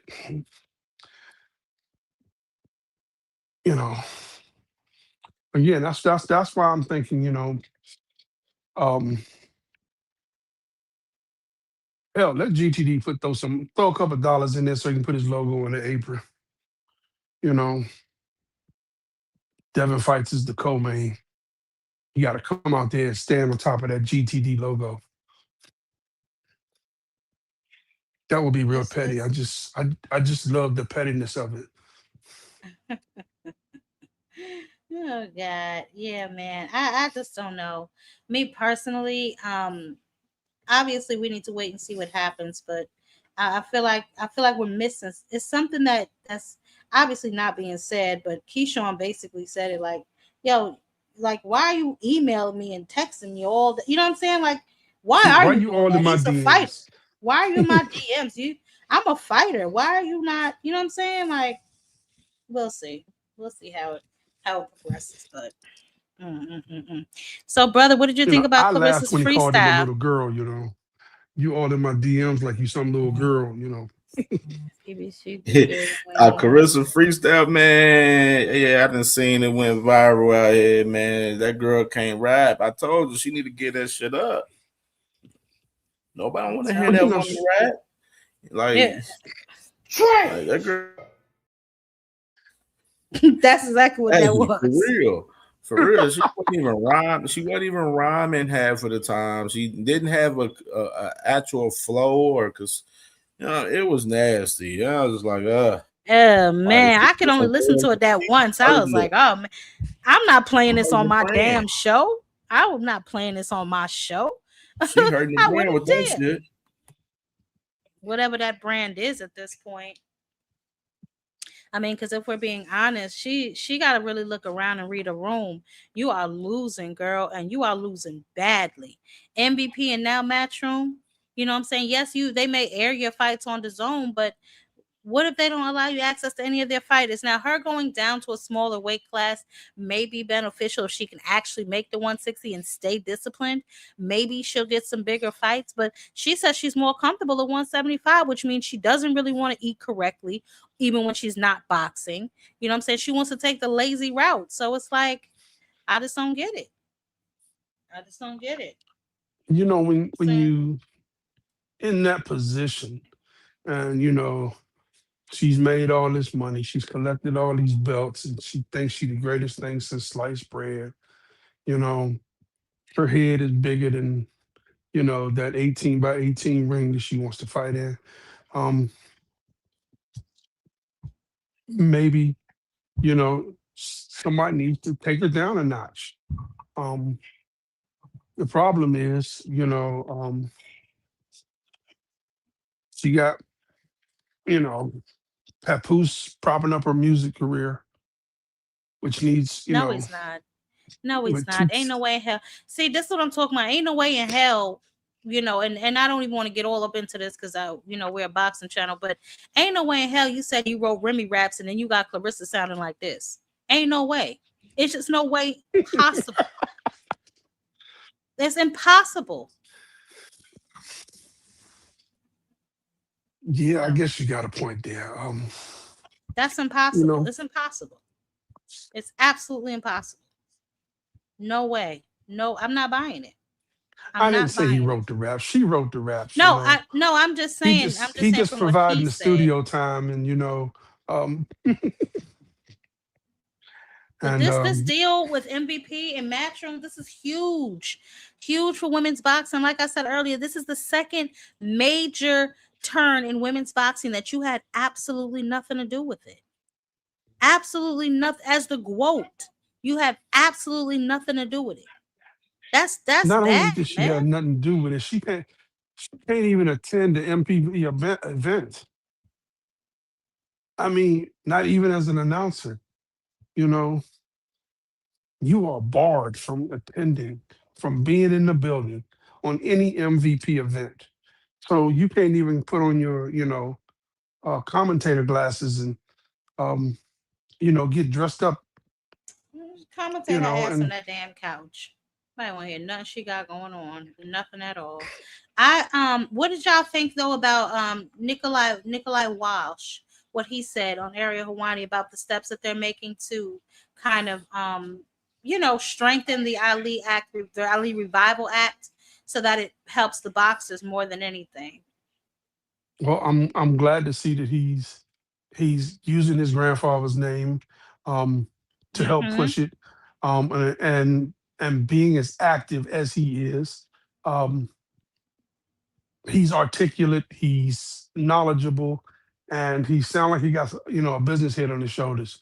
I commend the young man for doing all he does, you know, to help the sport of boxing and not just being, you know, another punching bag out there. Um, the Being able to be part of it, to be able to make the change, help make the changes, to make the law that comes out of it stronger, enforceable, and something that, you know, should be respected. I applaud the young man. Yeah, for sure. I definitely I mean, do too. Like I said, I think he started a little late. They started a little late with this, but maybe his last name will afford him, the time to actually get this situation together. Because I really hope that they're able to at least, what I'm saying, do something to strengthen it so that these boxers aren't over there just like Jao Pataya getting stripped left and right. These poor things don't even know what they're making. I mean, listen, and I just got a sneaky suspicion that we're gonna find out down the road that he's doing the same thing to them that he does to UFC fights. It's only a matter of time. Well, you know, one of the things that, you know, damn tunnel Nikolai vision.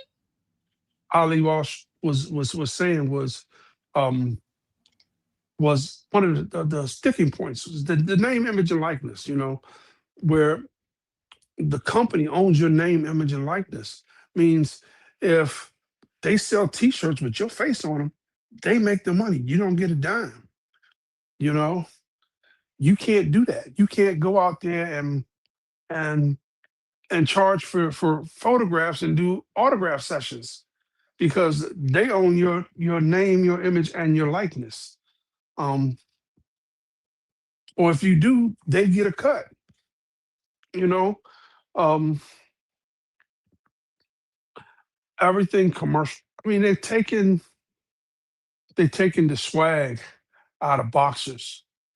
You know, Shakur says he's going to be able to fight in his own kit, but he was the one who was paraded out there in a Zuffa uniform, the only one that was paraded out there in a Zuffa uniform. He looked like he lost his last friend. You know, it's when you do something like that, I thought it was very degrading, personally. I thought it was very degrading to go out there and You got that vibe from it. You know what, Big Dre, now that you say that, it did look like, yo, like, do y'all even get to keep y'all identity anymore? Like, y'all look crazy out here, bro. you know crazy more news, sis. It's a lot of shit dropping today. Damn, this is getting even more hot right here. Caliente. David Benavidez, Noel McKillian fight expected to be signed by the end of this week, too, on the same day that they announced that Ja Obertai is going to be on Ryan Garcia, Connor Ben's card. Just to hurt. It hurts, Ja. It hurts, Ja. You know, Joe Bataya has been made a fool of every which way. He is being turned every which way but loose. And I hope this is a lesson. Peep how they dropped the news on that though, sis. The same day. I love this shit. This is funny. It's crazy. And they being super petty. Oh man. Poor thing. you know, and when Dana was asked about, you know, the lawsuit, oh, that's Ja's stuff. He's not even standing behind the man. You know, Yeah, that was crazy. I was like, That's- dang, bro. you this is your fighter. You're not taking up for your fighter.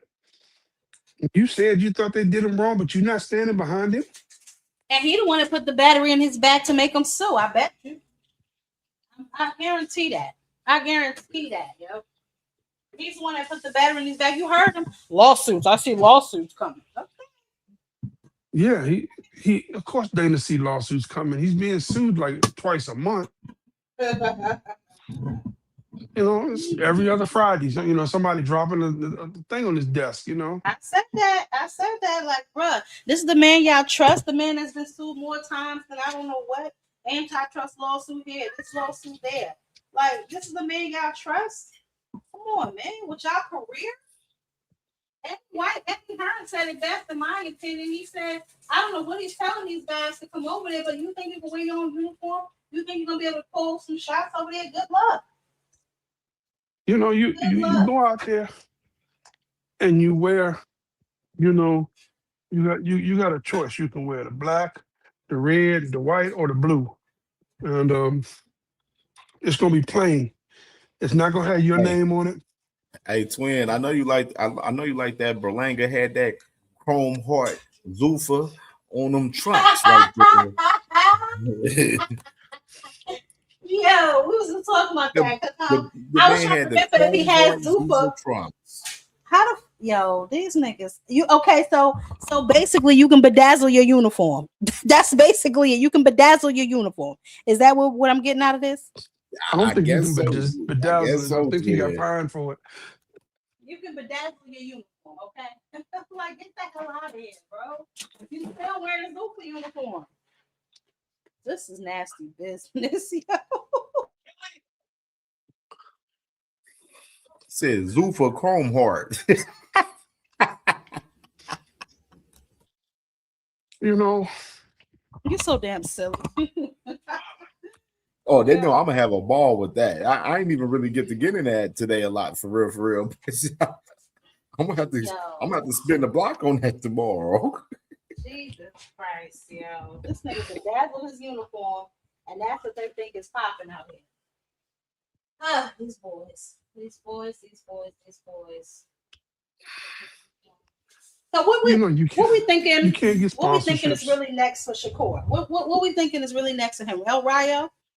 El Rayo. Rayo, hey, Rayo was on Inside the Ring this earlier today too. I can't wait to hear that interview. Hello. You know, He Dana's said gonna something say, like he's hey Ruben. He said he's the tune-up for Shakur, right? That's the message he He alluded said, to. Shakur Stevenson, I'm your tune-up. yeah, I'm being Huckleberry. Listen, you know, Yeah. Dana gonna frame it as, okay, we're having a little trouble trying to make this fight and this fight and this fight, but we still working on it. But I want to keep you active. So here you go. Sign this. We putting you in the ring with El Rayo, you know, September 14th, at the theater at Madison Square Garden.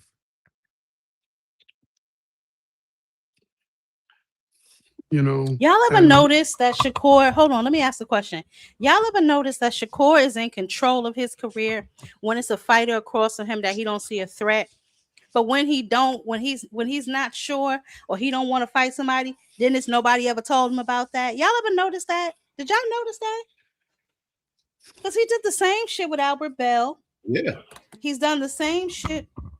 Who else did he say he didn't get no what you call it? he did the same thing with Tank. Mm-hmm. You know, he said that, you know, they called me, but they didn't call me back. You know, he was supposedly in negotiations with Lamont Roach, but I don't know what happened to that. You know, You ain't hear nobody's. about that too, sis? Oh, another news today. Oh, a lot of shit breaking today. For the Zuffa guys and the Shakur guys, Gary Anton Russell negotiating a fight with Oscar Duarte. So that takes another name off the board for Shakur. I talked about that earlier. I did see that they're in negotiations. Listen, man. So they just steadily taking names off the table. You know, Shakur gonna be sitting there, you know, and he gonna be like the fat kid at the elementary school playground when they picking basketball. Oh, Shakur. He gonna be the last one out there. Shakur, let me tell you something, yo. I don't know what's going on with this kid. I don't even know who he's gonna fight, what he's got going on. But he better do something because they didn't sign you just to sit there. They want their money back ASAP. You don't know how Dana White give it up? They don't want that money. You have to start earning that money. Richardson, Hitchins, Berlanga, get warmed up because that was just the beginning. That was just the beginning. Y'all niggas gonna be fighting. Jaleel, that was what? Jaleel's second fight over there or third already? That was his second fight. Yeah, get ready. Man, please, get right on ready. I think Berlanga might fight Hammer Hands. Or maybe Richardson Hitchins. Might fight Hammer Hands. Oh, too, and by the way, on the David Benavidez situation, Sampson said that it's going to be verbally agreed by this, and the contract's expected to be signed by this week for November. So that fight's supposed to be held in November with David Benavidez and Noel McKillian for 3 belts in the cruiserweight division, and as well, you got Vidal Riley, which I talked about. I think he's the top guy for the IBF. He's waiting for the winner for Floyd Mason and David Nayaka for the vacant IBF. That fight's happening August 8th. So Vidal Riley's going to fight the winner of those guys, Masan and Nayaka. And right there, you'll have David Benavidez closing up to be undisputed for us at cruiserweight, while you got Jao Opatai defending that little Zuffa and Ring magazine belt over there. Well, you know, yeah, that November date be a great date to put Keyshawn and Devin on the undercard as to open up the main card. Yeah. Yes. Sexy Kendra. I played that in the intro. I should have probably had that as a standalone. Let me pull it back up. I thought that hating ass nigga. I saw him. You know his hate over the past mother. Come on now. You know that. You know that hate do not get past mother. Let me pull this Negro up. See what he's talking about. Pull this Negro up and see what he over here talking about. I almost crashed out when I saw it because bud, you be doing so much. Oh, I see that Pitbull fight is close too. Targeted for September. The Pitbull fight. Let me see. Who is the hater? Okay, here we go. Because I got to make sure I get this correct. Is this? Yeah, okay, hold on. I got you right now, Sexy Kendra. We're going to address this Negro. Don't you worry about it. We're going to address him. Damn shame. Oh, boy. I'm sick of Bud. Do y'all notice he talk more now than when he was active? Oh yeah, I talked about it on my show earlier. 1000%. It's the Real Report Show. It's all good. That's what we do. Yes, sir. Yes, sir. Yes. I think you're a hater. You know, I didn't support him in the Olympic trials. I didn't been in a locker room at his fights, you know, supporting him. So why would I need to hate on him? Got you.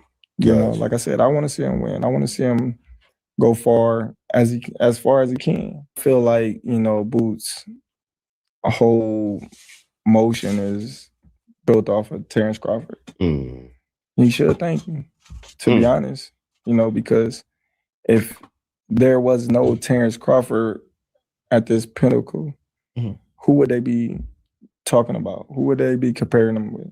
I feel like he's a hater.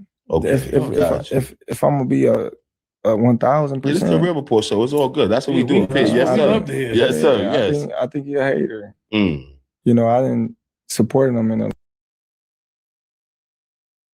a. Okay. So, yeah, I don't remember that either. He said he was at the Olympics and all of that other stuff. I was not aware of that, honey.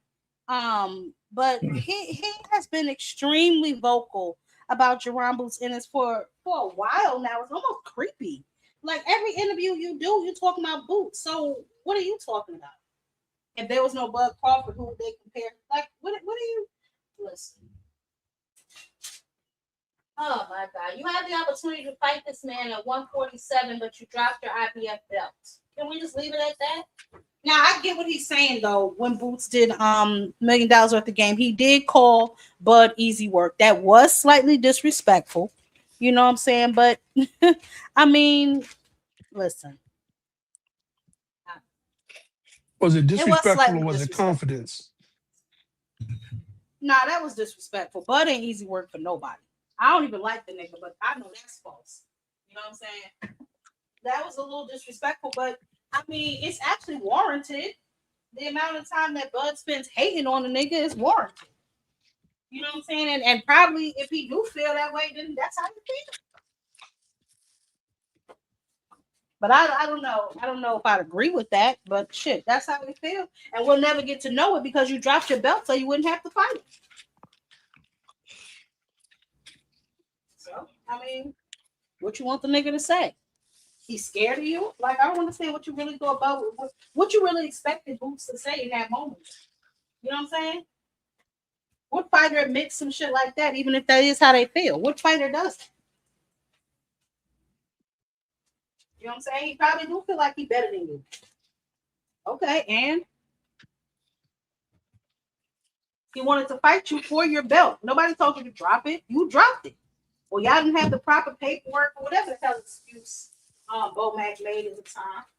But at the end of the day, y'all didn't fight. So why do you have all this conversation about him now? Like, I don't understand. You ain't coming out of retirement, right? So move around, nigga. If you're not coming out of retirement to fight him, why over talk about him? I just don't understand that. You're doing more interviews now than you did with your ass in boxing. We want to see you even less now, but now we see your ass even more. What kind of shit is this? What kind of shit is this? But I'm sorry, you about to say something, Big Dre? Yeah, I think it's probably like Paulie Malignaggi. Got Javante Davis name in his mouth all the time. Can't stand the man. Oh no. Well, that's deep seated. You know, that goes back to the AB days. You know what I'm saying? That goes back to when AB whooped his ass and he took a side chick, and you know he knows that AB and Tank are cool. And so it's a lot mixed up in there with Paulie Malignaggi. You know what I'm saying? And Paulie Malignaggi, if I'm being honest, he's like a low key racist to me anyway. Low key, I don't see anything low key about his racism. He wears it on his sleeve kind of proudly.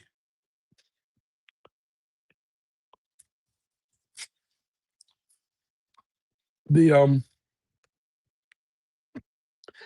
not a big fan you're of goofy. Paulie. No, I'm not. Yes, he's definitely a goofy. He definitely goofy. He got his ass whooping bare knuckle too. He need to go somewhere and sit down.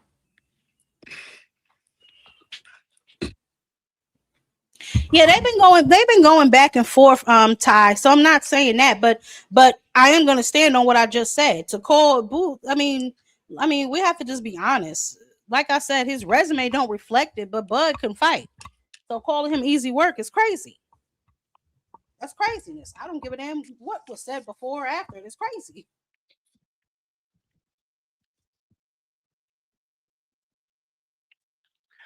I'm not gonna say that calling him easy work was crazy. It might have been arrogant, but I can call him crazy about it. But see, my thing, I said this earlier. He's mad about the man Boots saying that he's easy work. When in that same clip that Boots did that interview, they asked him a slew of fighters names, and he said all of them was easy work. This is all of a competitive nature conversation from Boots Ennis that the man Bud Crawford is mad about, because I'm pretty sure, like I mentioned to everyone else earlier, I'm pretty sure if you ask Bud Crawford and give him a list of names of fighters, he'll say the same thing, that they all easy work as well. So, I mean, with that being I'm said, pretty like, sure he's done that. I'm pretty Crawford, sure that he's with done Bud that. Crawford, like I told him like earlier, sis, what he got to do, yo, so you doing all these interviews about Boots Ennis, and you know, when they ask you about Boots Ennis, you don't have to answer them. You can say no comment. When they ask Boots Ennis about you, he said, yo, he's retired. Yo, I'm talking about the active fighters. I ain't worried about him. That's what he's been doing in the interviews. We're not seeing that same energy from Bud Crawford. The energy that we're getting is that he's jealous that Hater. Boots He's is hater, yeah. and he's active. Absolutely.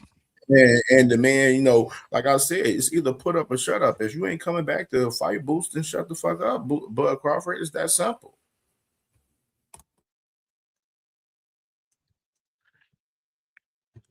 Excuse me. Like I said, we see him more now than we did when his ass was boxing.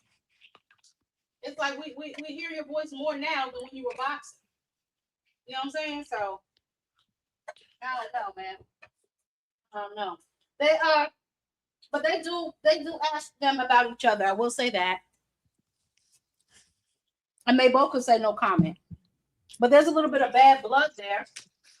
For what reason, I don't know. But it does seem like a little bit of jealousy coming from Bud. The bad blood is more so on Bud's behalf. It's not on Boots. Boots is not concerned with Bud Crawford. He's doing That's his what I'm thing. saying. I don't know where that's coming from. I don't know where that vitriol is coming from when it comes to Boots. It's like a lot of these niggas have it, and it's like, why? A lot of them have the same vitriol. Other than saying when he was asked and saying that the Bud was easy work, if you look at the interviews before and after, when asked about Terrence He Bud says Crawford, he's retired. Yeah, he's because he was retired. asked at the he was asked even at the fight. After his fight with Xander, he was asked. He's like, man, he's retired. We ain't got time to be talking about retired fighters.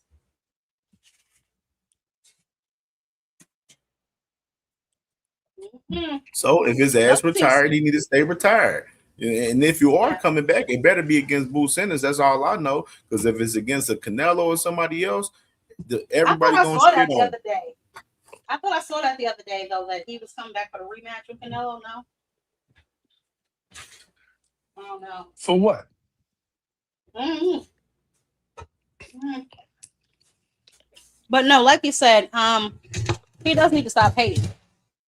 He gotta stop hating. He gotta get that hate out of his heart. I don't even know where it's coming from. Like you claim you whooped him out. You said that $10 million worth of game. He's going to sleep. All this other shit.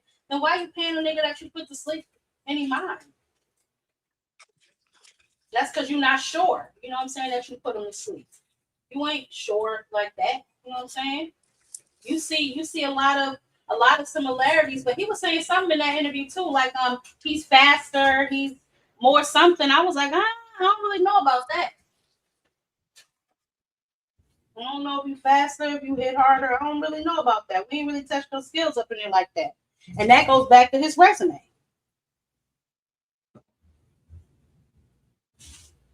You can tell he got skills, but how far up do they go? What level do they stop? You know what I'm saying? We seen you fight post style, and I'm gonna go by what he said. He said post style was his hardest fight. You know what he said? When he was sitting there with that sit down with Canelo, did he say post style? Yeah, Ricky Burns, post style. Whole bunch of niggas. He didn't mention EJ, right? When you're out there popping smoke, you know, you need to be, correct about it. I mean, I understand the Warriors mentality, and I can beat anybody, and I ain't afraid of nobody. And put him in front of me, he gonna be easy work. I understand all of that. But when you retired, you retired. You stepped away from the ring. You got out of boxing. That's not a name you should be talking about. And you do that a couple of times, tell people, well, I'm retired. That's not something we're going to talk about. Or, no, I don't want to talk about Boots.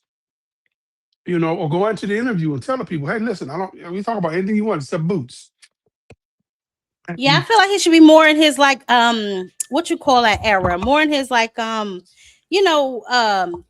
commentator era than still like stirring up shit.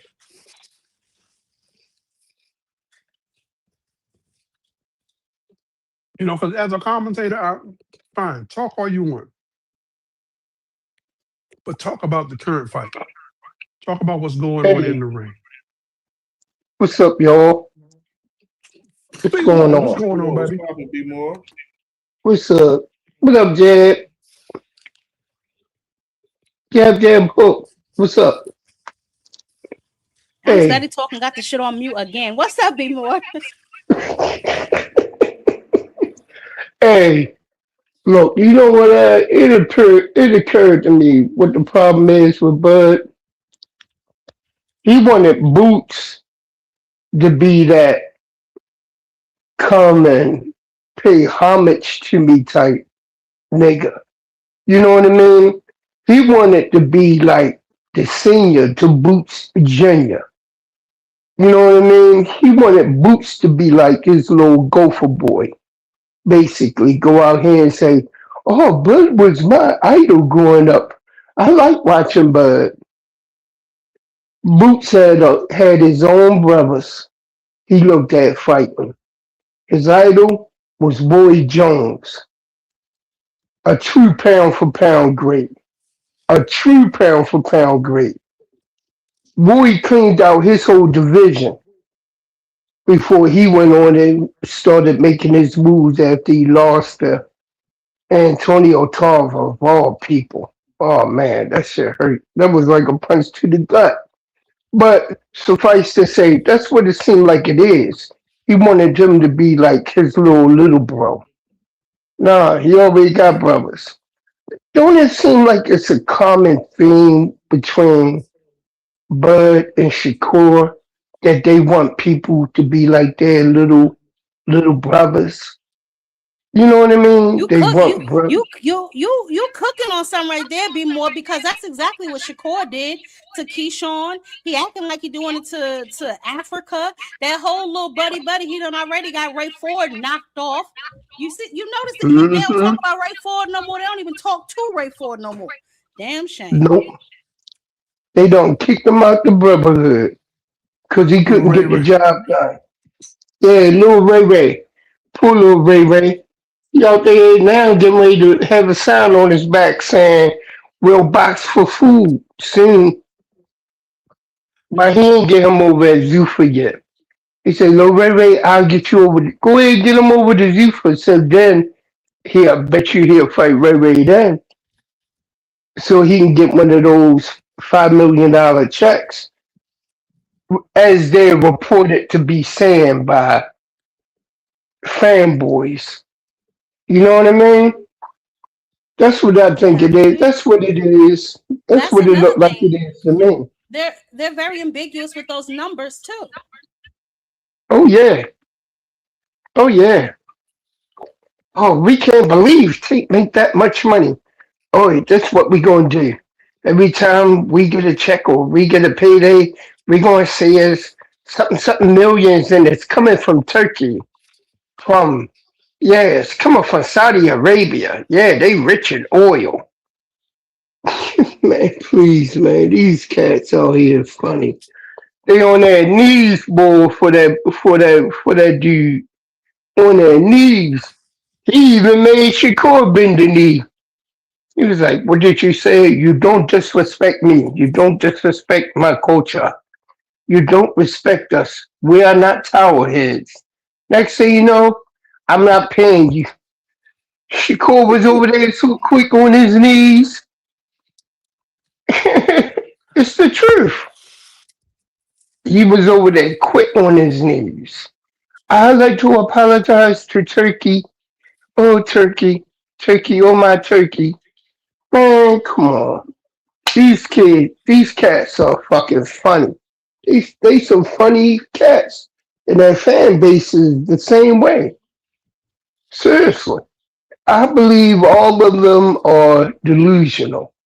And that has to do with jealousy, envy, and hatred towards one little 5'2", 5'3", something like that. I don't know how tall Tank is. I know he a little motherfucker with a big punch. I mean, And I mean, I'm not going to disagree with you at all. But my issue is this: they need to. I mean, we was talking about that before you came up here. How they're nothing compared to obviously the fighters of yesteryear, right? They all glorify having an O, which is kind of easy to do if you're not fighting anybody. It's 10 of y'all run around here like y'all all the best, but won't fight each other to prove it because y'all are all friends. Like they're really making the game corny. They're making this boxing game corny. Making it extremely corny. No, let's just, man, they making it seem kind of fugazi. I'm gonna go ahead and say it like that. You know what I mean? I think now that everybody fights on the zone should just throw all the names in a box, shake it up, pull out, and say, okay, for this month we're gonna have this one and that one. Okay, there you go. There's that fight made. Up next month we're gonna have this one and this one, and we can do this 4 months out, and then we'll every month we'll pull 2 more names out the hat. Yeah, to tell the truth, they need to have a tournament. For each division. What you think, like a round robin? Yes. Yeah. Yep. That's what they need to do. How else you gonna get them, mix them up like gumbo? Cam, you saw Tim Tsyzu might be fighting Amari Jones. Shit, he don't want to do that because he gonna get cooked. I saw, he gonna get his ass up. I saw Rick Marigian post that with his goofy ass. Oh, he's trying to get a big money fight from Amari. What you mean by that, Ishmael? The big companies going against the private companies. Who's the private company?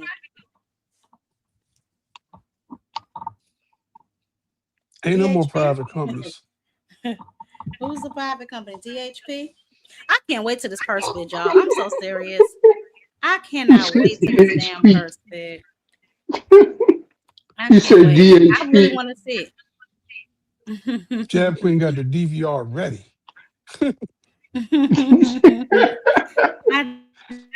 She got to record the whole I'm not thing. even laughing, y'all. I do. You know why? Because I feel like because you know what it is. I'm so tired of the narratives, the false narratives, right? Well, the outright lies.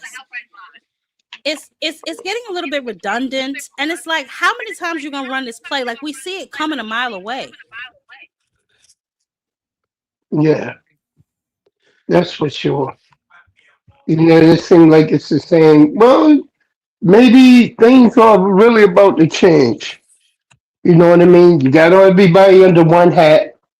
You know what I mean? And they should go ahead and run a tournament. And there should be, well, Queensbury, I don't believe all that they hear them having is heavyweights. Yeah, but You listen, know? you can put the top 8 names in a hat. It don't matter where they come from PBC, from Top Rank. They all fight on the zone. Queensbury Matchroom. They all fight on the zone. Yep. So throw all the names in the hat. We're gonna pull the top 6. We're gonna start the bracket. It's a Yep. single elimination. It's gonna take a year to do. It's gonna take a year and a half to do, and we can get it done. And then between that time, had the champions fight their number one contender. They're mandatory. You know what I mean? And we should kick that to being like one, maybe 2 fights a game, 2 fights a year. You know what I mean? Until the tournament. If they survive it, you know what I mean? Hey, there they go. You know what I mean? They got this tournament that, hey, look with the final thing. Matter of fact, um since Turkey and Zufa felt it so good to take Al Heyman's idea of a UBO, they should take that idea that they had on the table about a tournament between the Zufa fighters, and the winners would fight at ring, fight at the ring championship in Saudi Arabia. Remember when they was saying that's what they was going to do? Had them fight all during the year, and then at the end of the year, there'd be a big fight for the ring championship over at in Saudi Arabia. I think they're working on something like that. I feel like I heard Eddie say they were doing like another 4 versus 4, but now it's gonna be like a 7-on-7. Because remember, Queensbury swept them like the last 2 years. Yeah. So, he said Tsyzu already in negotiations to fight Jamel or Laura at 160. Amari IBF mandatory to McKinney O'Hara August 8. Winner to Zoo for 10. Yeah, I said I just saw Rick Merigian post that. He's very messy, that one. He is. He's Messy very ain't the word for him. He's very messy. Man, that fake argument and fake lawsuit and fake all that with them and Golden Boy. Jamel. Is that the one at 168 or 154? Who? Jamel is at 168, ain't he? Yeah, Jamel is. Jamal is 154. Yeah, Jamal is at 154. Yeah, surely don't see how that's gonna work. No, I don't think that's gonna work at all. We'll see. So true. But that, hey, it's a thought though. Put them in the tournament. I don't give a damn. I'm just tired of these Negroes running around here lying and acting a fool. We're getting some action though at some of the higher weight class. I mean, we'll see what Josh Kelly gonna do. You know what I'm saying? Hopefully he goes in there with boots. If not, I mean, Virgil, he acting like he back outside now. We'll see. What weight class is Conway at? What Conway? Yeah. Charles Conwell at 54. He fights Saturday, sis. Okay. Okay. Yeah, he fight Paul Crow Saturday. I think he's starting off the night. This is his last fight on the Golden Boy deal this Saturday. That's right. This is his last fight. That's probably me. Let me see. Because I got this. Maybe if I close this tab. Because I had Instagram open. That better? Nope. Let's see. Hold on. I got a call for I can't hear you, be more. No, I was saying I had to cough. I ain't want to cough in anybody's ear. Hey, y'all like, damn, B-boy, you smoking it up, ain't you? Oh, man. I think that's it. Anybody got anything else they want to go over before I get up out of here? I went over Dana. Who was this? You got to turn your camera on, baby. I never seen you before. Yeah, we can't have no twerk by any means up here. No twerk, no flash, no nothing. We ain't trying to have that. No. What happened? Hey, Truth Zone. Hey, Truth Zone. What's up, baby? You chilling? How you doing? I just wanted to tell you I love your content. You got some dope ass content. You on my top 5 now. Cut boxing Thank content. you. Thank you. Yeah, for sure. I can still hear myself. But you got any comments on what we went over tonight? Did you watch I the didn't fights catch this it. past weekend? Nah, I caught the highlights. I caught the highlights of Berlanga and I caught the highlights of Errol Spence. I was out of town. Okay. But I wasn't surprised Earl lost that fight though because inactivity. He's been inactive 3 years. So I seen that happen. Yeah. Berlanga, I don't know how far he goes, if I'm being honest. He's not gonna go far at all. You got to think Top Rank moved him too fast. He had 20 knockouts in the first round. So when he fought Hamzah Sheerez, I bet money for him to get knocked out, and I came up just because I knew he didn't have the rounds. 20 knockouts in the first round of 20 fights. Nah, man, you're not getting the rounds in. You're not getting the experience like that in the pro ranks. Nah. Any stage getting dropped. He got dropped on the PBC card. My bad. You got it. Go ahead. No, go ahead. What you were saying? And I was saying he got dropped by no name on the Deontay Wilder undercard. That was what 4 years ago, I think. Yeah, he got dropped. He always had a glass jaw. So I never really been too big on Berlanga. And see, y'all, that's the thing that I be saying about Hamzah Sheerez, right? Like, how much praise we gonna give him for that Berlanga win? Now, I get it. He obviously appears to be heavy-handed. He definitely got some skills, but I don't know how elite he's gonna be either. I think he's being moved very strategically too, just from my point of view. I think I think Sheerez is being moved strategically too. You know what I'm saying? At 168, I don't know. He got a little belt now. We'll see how long he keep it. I think he beats Pacheco possibly. You know what I'm saying? Who else is up there? I don't even know what Canelo gonna do after this and Billy fight. You know what I'm saying? Turkey might make him face Sheerez. Who knows? Yeah, Ishmael, they all being like, I don't know. Canelo whoops his ass. You know what? He might. That's the thing that I'm trying to like really picture out. Like, who he gonna get in there? I don't know where my homeboy Caleb Plant is. I'm about to make a Warner poster for him. You know what I'm saying? I heard he was sick or something else. I don't know. But I don't really know what chance he has at 168. If Charlo come back, I don't see him beating Charlo. I mean, when's the last time Charlo fought? It's been about 3 years for him too.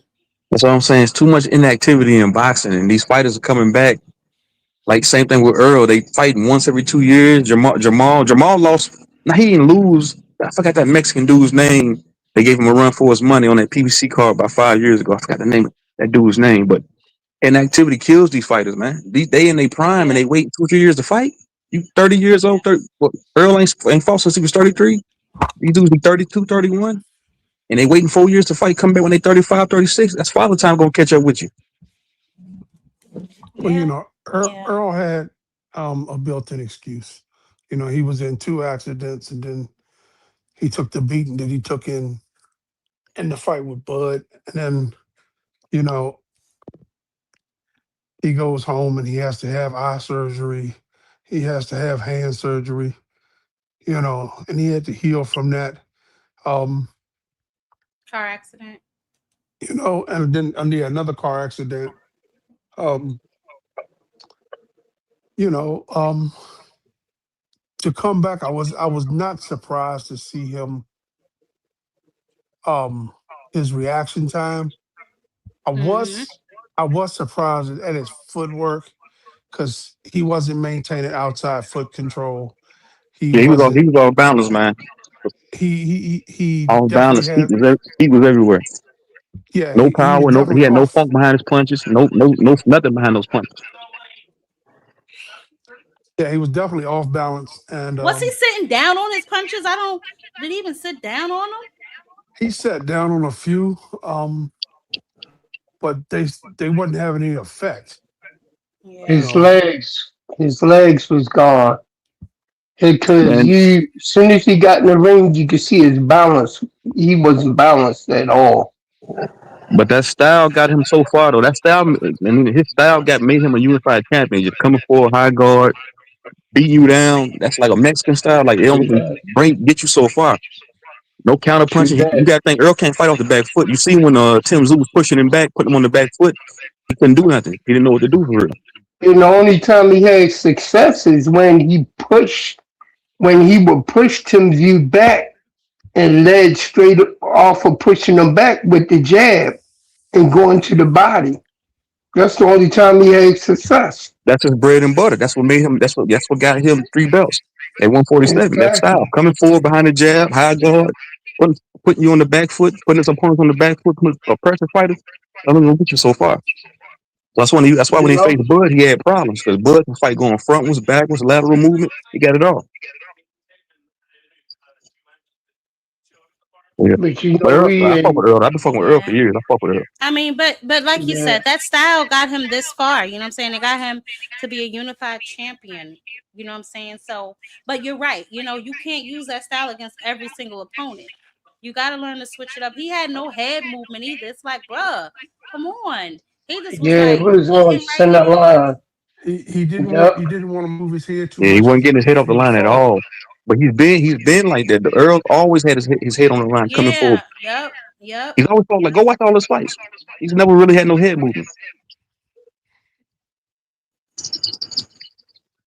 Yeah, his Telling you, I footwork was. love boxing. I love the 2 signs of boxing. I love boxing, so I look at all the details. Who's your favorite fighter today? Today, Bud Crawford, because he None of the reminds me of boxers that are current. he reminds me of all the old school greats. None of the boxers that are current.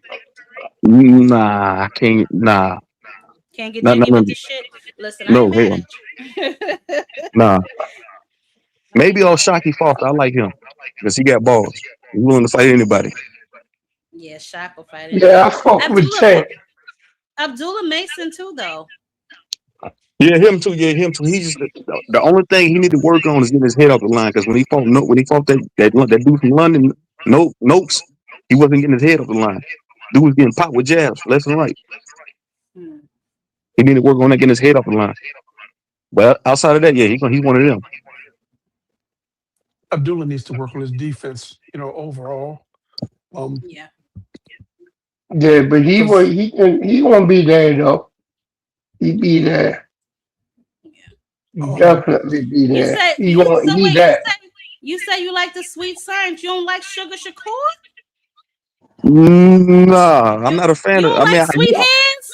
You don't like Sweet no. Hands, Shakur? He ducks. He promised a man. He made a promise to a man. He didn't hold it to his end of the bargain. He promised that man a fight. Mm-hmm. He promised that man a fight. I can't respect that. You're not a man of your word, but he promised this man a fight in front of the world. Yeah. But So I no, I knew can't something. get down But with it. listen, when he ain't shake his hand, I knew it. I was like, "Wow, this nigga cap." He bitching out. He straight bitched out on national TV. Then when they tried to break tough and act like he wanted the fist fight. And one thing, everybody's right about Shakur. When they say he hops out of distance, when he does that bunny hop and he's hopping out of range, Somebody with quick feet. Somebody with quick feet can catch him. Somebody that can close the distance real quick can catch him. Trying to Like get out of the Tank. ring. Like Tank. Yeah, That's somebody the can reason catch why him. you don't want to fight him. Yeah, somebody Especially with after fast he feet, already high knocked IQ. his teeth loose. Yeah. Boots is good too. Boots is up there. Oh, Nah, yeah, definitely. you see, that's what I'm saying. I ain't gonna get in my Oh, bag most tonight. I definitely. don't know about that. He Yeah, ain't fought he nobody. He is. 36 fights He in. that. He that. He that. He gonna be fighting everybody now. But then again, hey, your favorite boxer ducked him. You said Bud Crawford duck. Boots, are you out of your mind? Are you Yeah, insane? he could have fought him. He could have fought him at 147. Man, he got hurt with Soon a as he jab. got that. Soon as he got undisputed from Earl, his mandatory was It Boots. was an easy fight to make. Bro, you saying that Bud And Crawford, I don't know why bro, he didn't make it. Exactly. Boots went the That's IBF why. route. He didn't go the Exactly. WBO route. No, they didn't go the WBO route. They took the IBF route. They were chasing Errol Spence. They didn't chase Bud. Yeah, Yeah, but but once he won a, when Bud got those belts, he became his mandatory. It was Look an at easy Mr. fight to Queen make. Jab Honey. There's It was an levels in easy fight to boxing. make. There's levels in boxing. Bud Crawford versus It Boots, man, was. Bud would crush him, man. It's levels in this shit. well, he was See, supposed that's to the thing. go. I don't He really was know supposed to about that. crush him. He was I don't know supposed to about crush him. And it's like we'll never know because Bud retired and he didn't fight him at 147. Bud is very skilled, but Boots is skilled too. They almost have similar problems, right? If you look at their resumes may not reflect that, but both of them niggas can fight. Yes, they can. Boots got Yeah, they skills, but both I'm can saying fight. he's 36 fights in. Can you give me one A-level fighter he has fought? One B-level fighter at that. Give me a B-level fighter he's fought in 36 fights. There's none. Hold on, I could give you hold on now because I can definitely give you Xander. If you mean name recognition, then maybe no. But Lima was a champion. Lima was a You said champion. What? Queen Lima. Queen Jab. You said Osima Yeah, Lima. Queen. He was Yeah, an Queen. IBO champion. He was a nobody. Dude was scared. But hold on, wait a minute, because we also have to calculate the guys who didn't want to fight him. How many niggas No, turned down the fight? no, baby, we can't do that. 'Cause Why not? we can't do that. That's a what if. They never fought. Nah, The fights that's never not. Nah, materialized. that's not a what if. That's a cause and effect. Because this nigga won't fight me, this nigga won't fight me, and this nigga won't fight me. I have to fight who will. You want to Nah, I fight don't the think. big names. You want to fight these niggas, right? But if they all telling you no, or they all pricing themselves out, or their favorite line getting low balled from a nigga who everybody claims ain't fighting nobody, why do you need all this money to fight them? I don't see it that way. When I look at Boots, when I look at his resume is not like that. Like 36 fights in, bro. You damn near 30. Come on, man. You should say that. Let's look at Bud Crawford You're not getting no resume. argument with me from that. My only argument is we also have to look at the fine print, and the fine print says there's been about 8 or 9 niggas that ducked him consecutively that led him to some of the fights that he had. Like, I understand people say, oh, who is a Karen? Who is a Karen? But nobody else got in there with him to test a Karen and to prove to me that Karen ain't shit. Nobody else Devin, fought Han- him. Devin Haney wanted to fight him at a catch weight. Guess what this man said? He said no. Now, listen, you can't buy Bill and Devin's stories. They lie so much. They lie so much. It's sad how much they lie. It They really said they is. wanted to The fight story, Boots. first Boots of all, said, all right, fight me at. that story didn't align. And let me tell you why that story didn't align, right? Devin fought at 144, right? Boots was already announcing his move up to 154 pounds. So when the offer came to them, why would he go back to fight you at 147 when he was already? I don't care what Boots says. He was having trouble making 147. He looked like a damn Ethiopian his last fight at 147. So it was evident that he needed to move up, just like Devin Haney needed to move his ass up. They've I'll tell never you been what. in a weight class, so a catchweight would be ideal. But now that he's fought at 147 pounds, he can challenge Jaron Ennis because he's a champion, right? If he still wants to make that fight, he can challenge for that fight. Just like I'll he tell was you going what. to do for Xander. Remember, he was talking that shit about Xander. He could have that same energy for Boots. I tell you what, he does get credit He got to for get knocking past out his Xander's first eye. hit. But I want to see him go face Pandora. If he can stop Pandora, I give him his flowers. I He would don't have get no past more the first hit. ridicule. He's I no would have longer a no more. champion. I would have no more complaints about Boots. If he goes and stops Pandora and takes and wins that WBC strap, I have nothing Just more to say another about bum at the Boots. back of the But line. until then, I'm going to criticize this man. Well, I listen, and criticism is fine, right? But as long as you keep in mind the amount of people that ducked him, Rashidi Ellis ducked him. Josh Kelly is on record ducking him one time already. Virgil Ortiz done threw himself into legal preliminaries so he wouldn't have to fight him. It's been who was that other nigga? Oh God, what was his name? I don't want to say Conwell. What was the other nigga? Oh God, my God, I forget his name. But he was offered to fight as well, and he turned it down. Rashidi Ellis asked for more money. He played himself. He overplayed his hand. How you ask for 500,000 and you've never made that much in your entire career, right? So people can't say that Eddie is lowballing them when you're offered more money than you ever made in your career. The same way with, and I love him to death, Brian Norman Jr. You're asking for this enormous payday when you've never made that much in any of your fights. So I get the narrative. No, Boots is not fighting anybody, but I'm telling y'all niggas want a hefty purse to fight a nigga that ain't fighting nobody. I get it to you.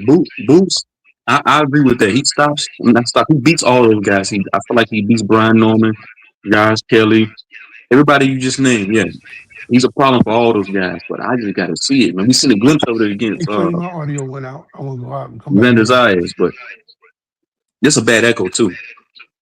Yeah, I don't know what the hell is Oh, going I on. think that might be me. Hold on. All right.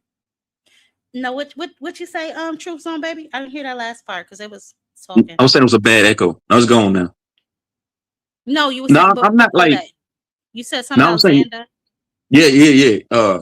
He gets credit for stopping Xander's eyes, and I agree with the fact that he beats all those guys. He beats Brian Norman. He has the skill. He has the skills to get the job done. I just want to see it against better competition at 154. And Fondora is that guy. I feel like him and Fondora. I feel like he has what it takes to beat Fondora. I don't feel like I know he has what say. I can give him credit and criticize him in the same breath. I can't sit up and just trash him because he has the skills. For sure, yeah, you do. Mm-hmm.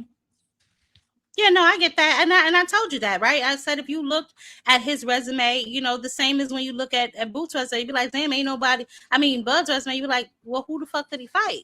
You know what I'm saying? But you have to also keep those little footnotes in place, and you have to also say, well, damn, if he ain't fighting nobody, right? Which is fine. That's what everybody keeps saying. We'll go with that just for the sake of argument. We'll say Boots ain't fighting no damn body. Why do these niggas need all this money just to fight him then? That's just politics and boxing. Yeah. Politics and boxing, or they know what we know and other people are afraid to admit. He's a problem. You can't look at his skills and tell me he's not. Anybody that don't belong in the ring with him, he gets them up out of there. He ain't in there going to decisions, fighting to the death. You know what I'm saying? He didn't get Karen out of there twice. He didn't get him out of there. Karen's a different story. That's what I'm saying. Put somebody else in there with Karen and let me see how they do. Before we can criticize Boots completely on his performance against Karen's, I need to see another nigga in there with Karen to be like, damn, this nigga ate Karen up, but we've never seen it. Karen just lost to I forgot who he lost to. He just fought a few months ago. He just lost to I forgot the dude's name. Dude was from Britain. But Boots struggled. Yeah, he just lost. Karen did. Now you a Boots fan? It sounds like you're a Boots fan, Queen Jab. Yeah, I like Boots. I like Abdul. I like pretty much all the fighters we talked about. My favorite fighter in the whole entire world is Roy Jones Jr. And anybody say anything bad about them, I will boot them from my panel and from my life. But I ain't got nothing to say about it, bro. That's a legend. Roy Jones is a legend. I ain't got nothing bad to say. Hell no. Yeah, that is my baby. Please believe me. Ty Bosom, you got to show me your face, baby. I'm sorry. I didn't even see you sitting back here. I wasn't trying to be rude. I just didn't scroll down, my lazy ass. I'm sorry. Okay, I'm going to bring you up. There you go. You said Karen, right? Hold on. Let me see. Karen Chickadazian. Who did he lose to? What's up, Ty? I got all this. What's up, Jab Queen? What's up, everybody, the panel or whatever. Hey, Yeah, I got baby. all the smoke in the world. What's up? I got all the smoke in the world because I'm a Boost guy, and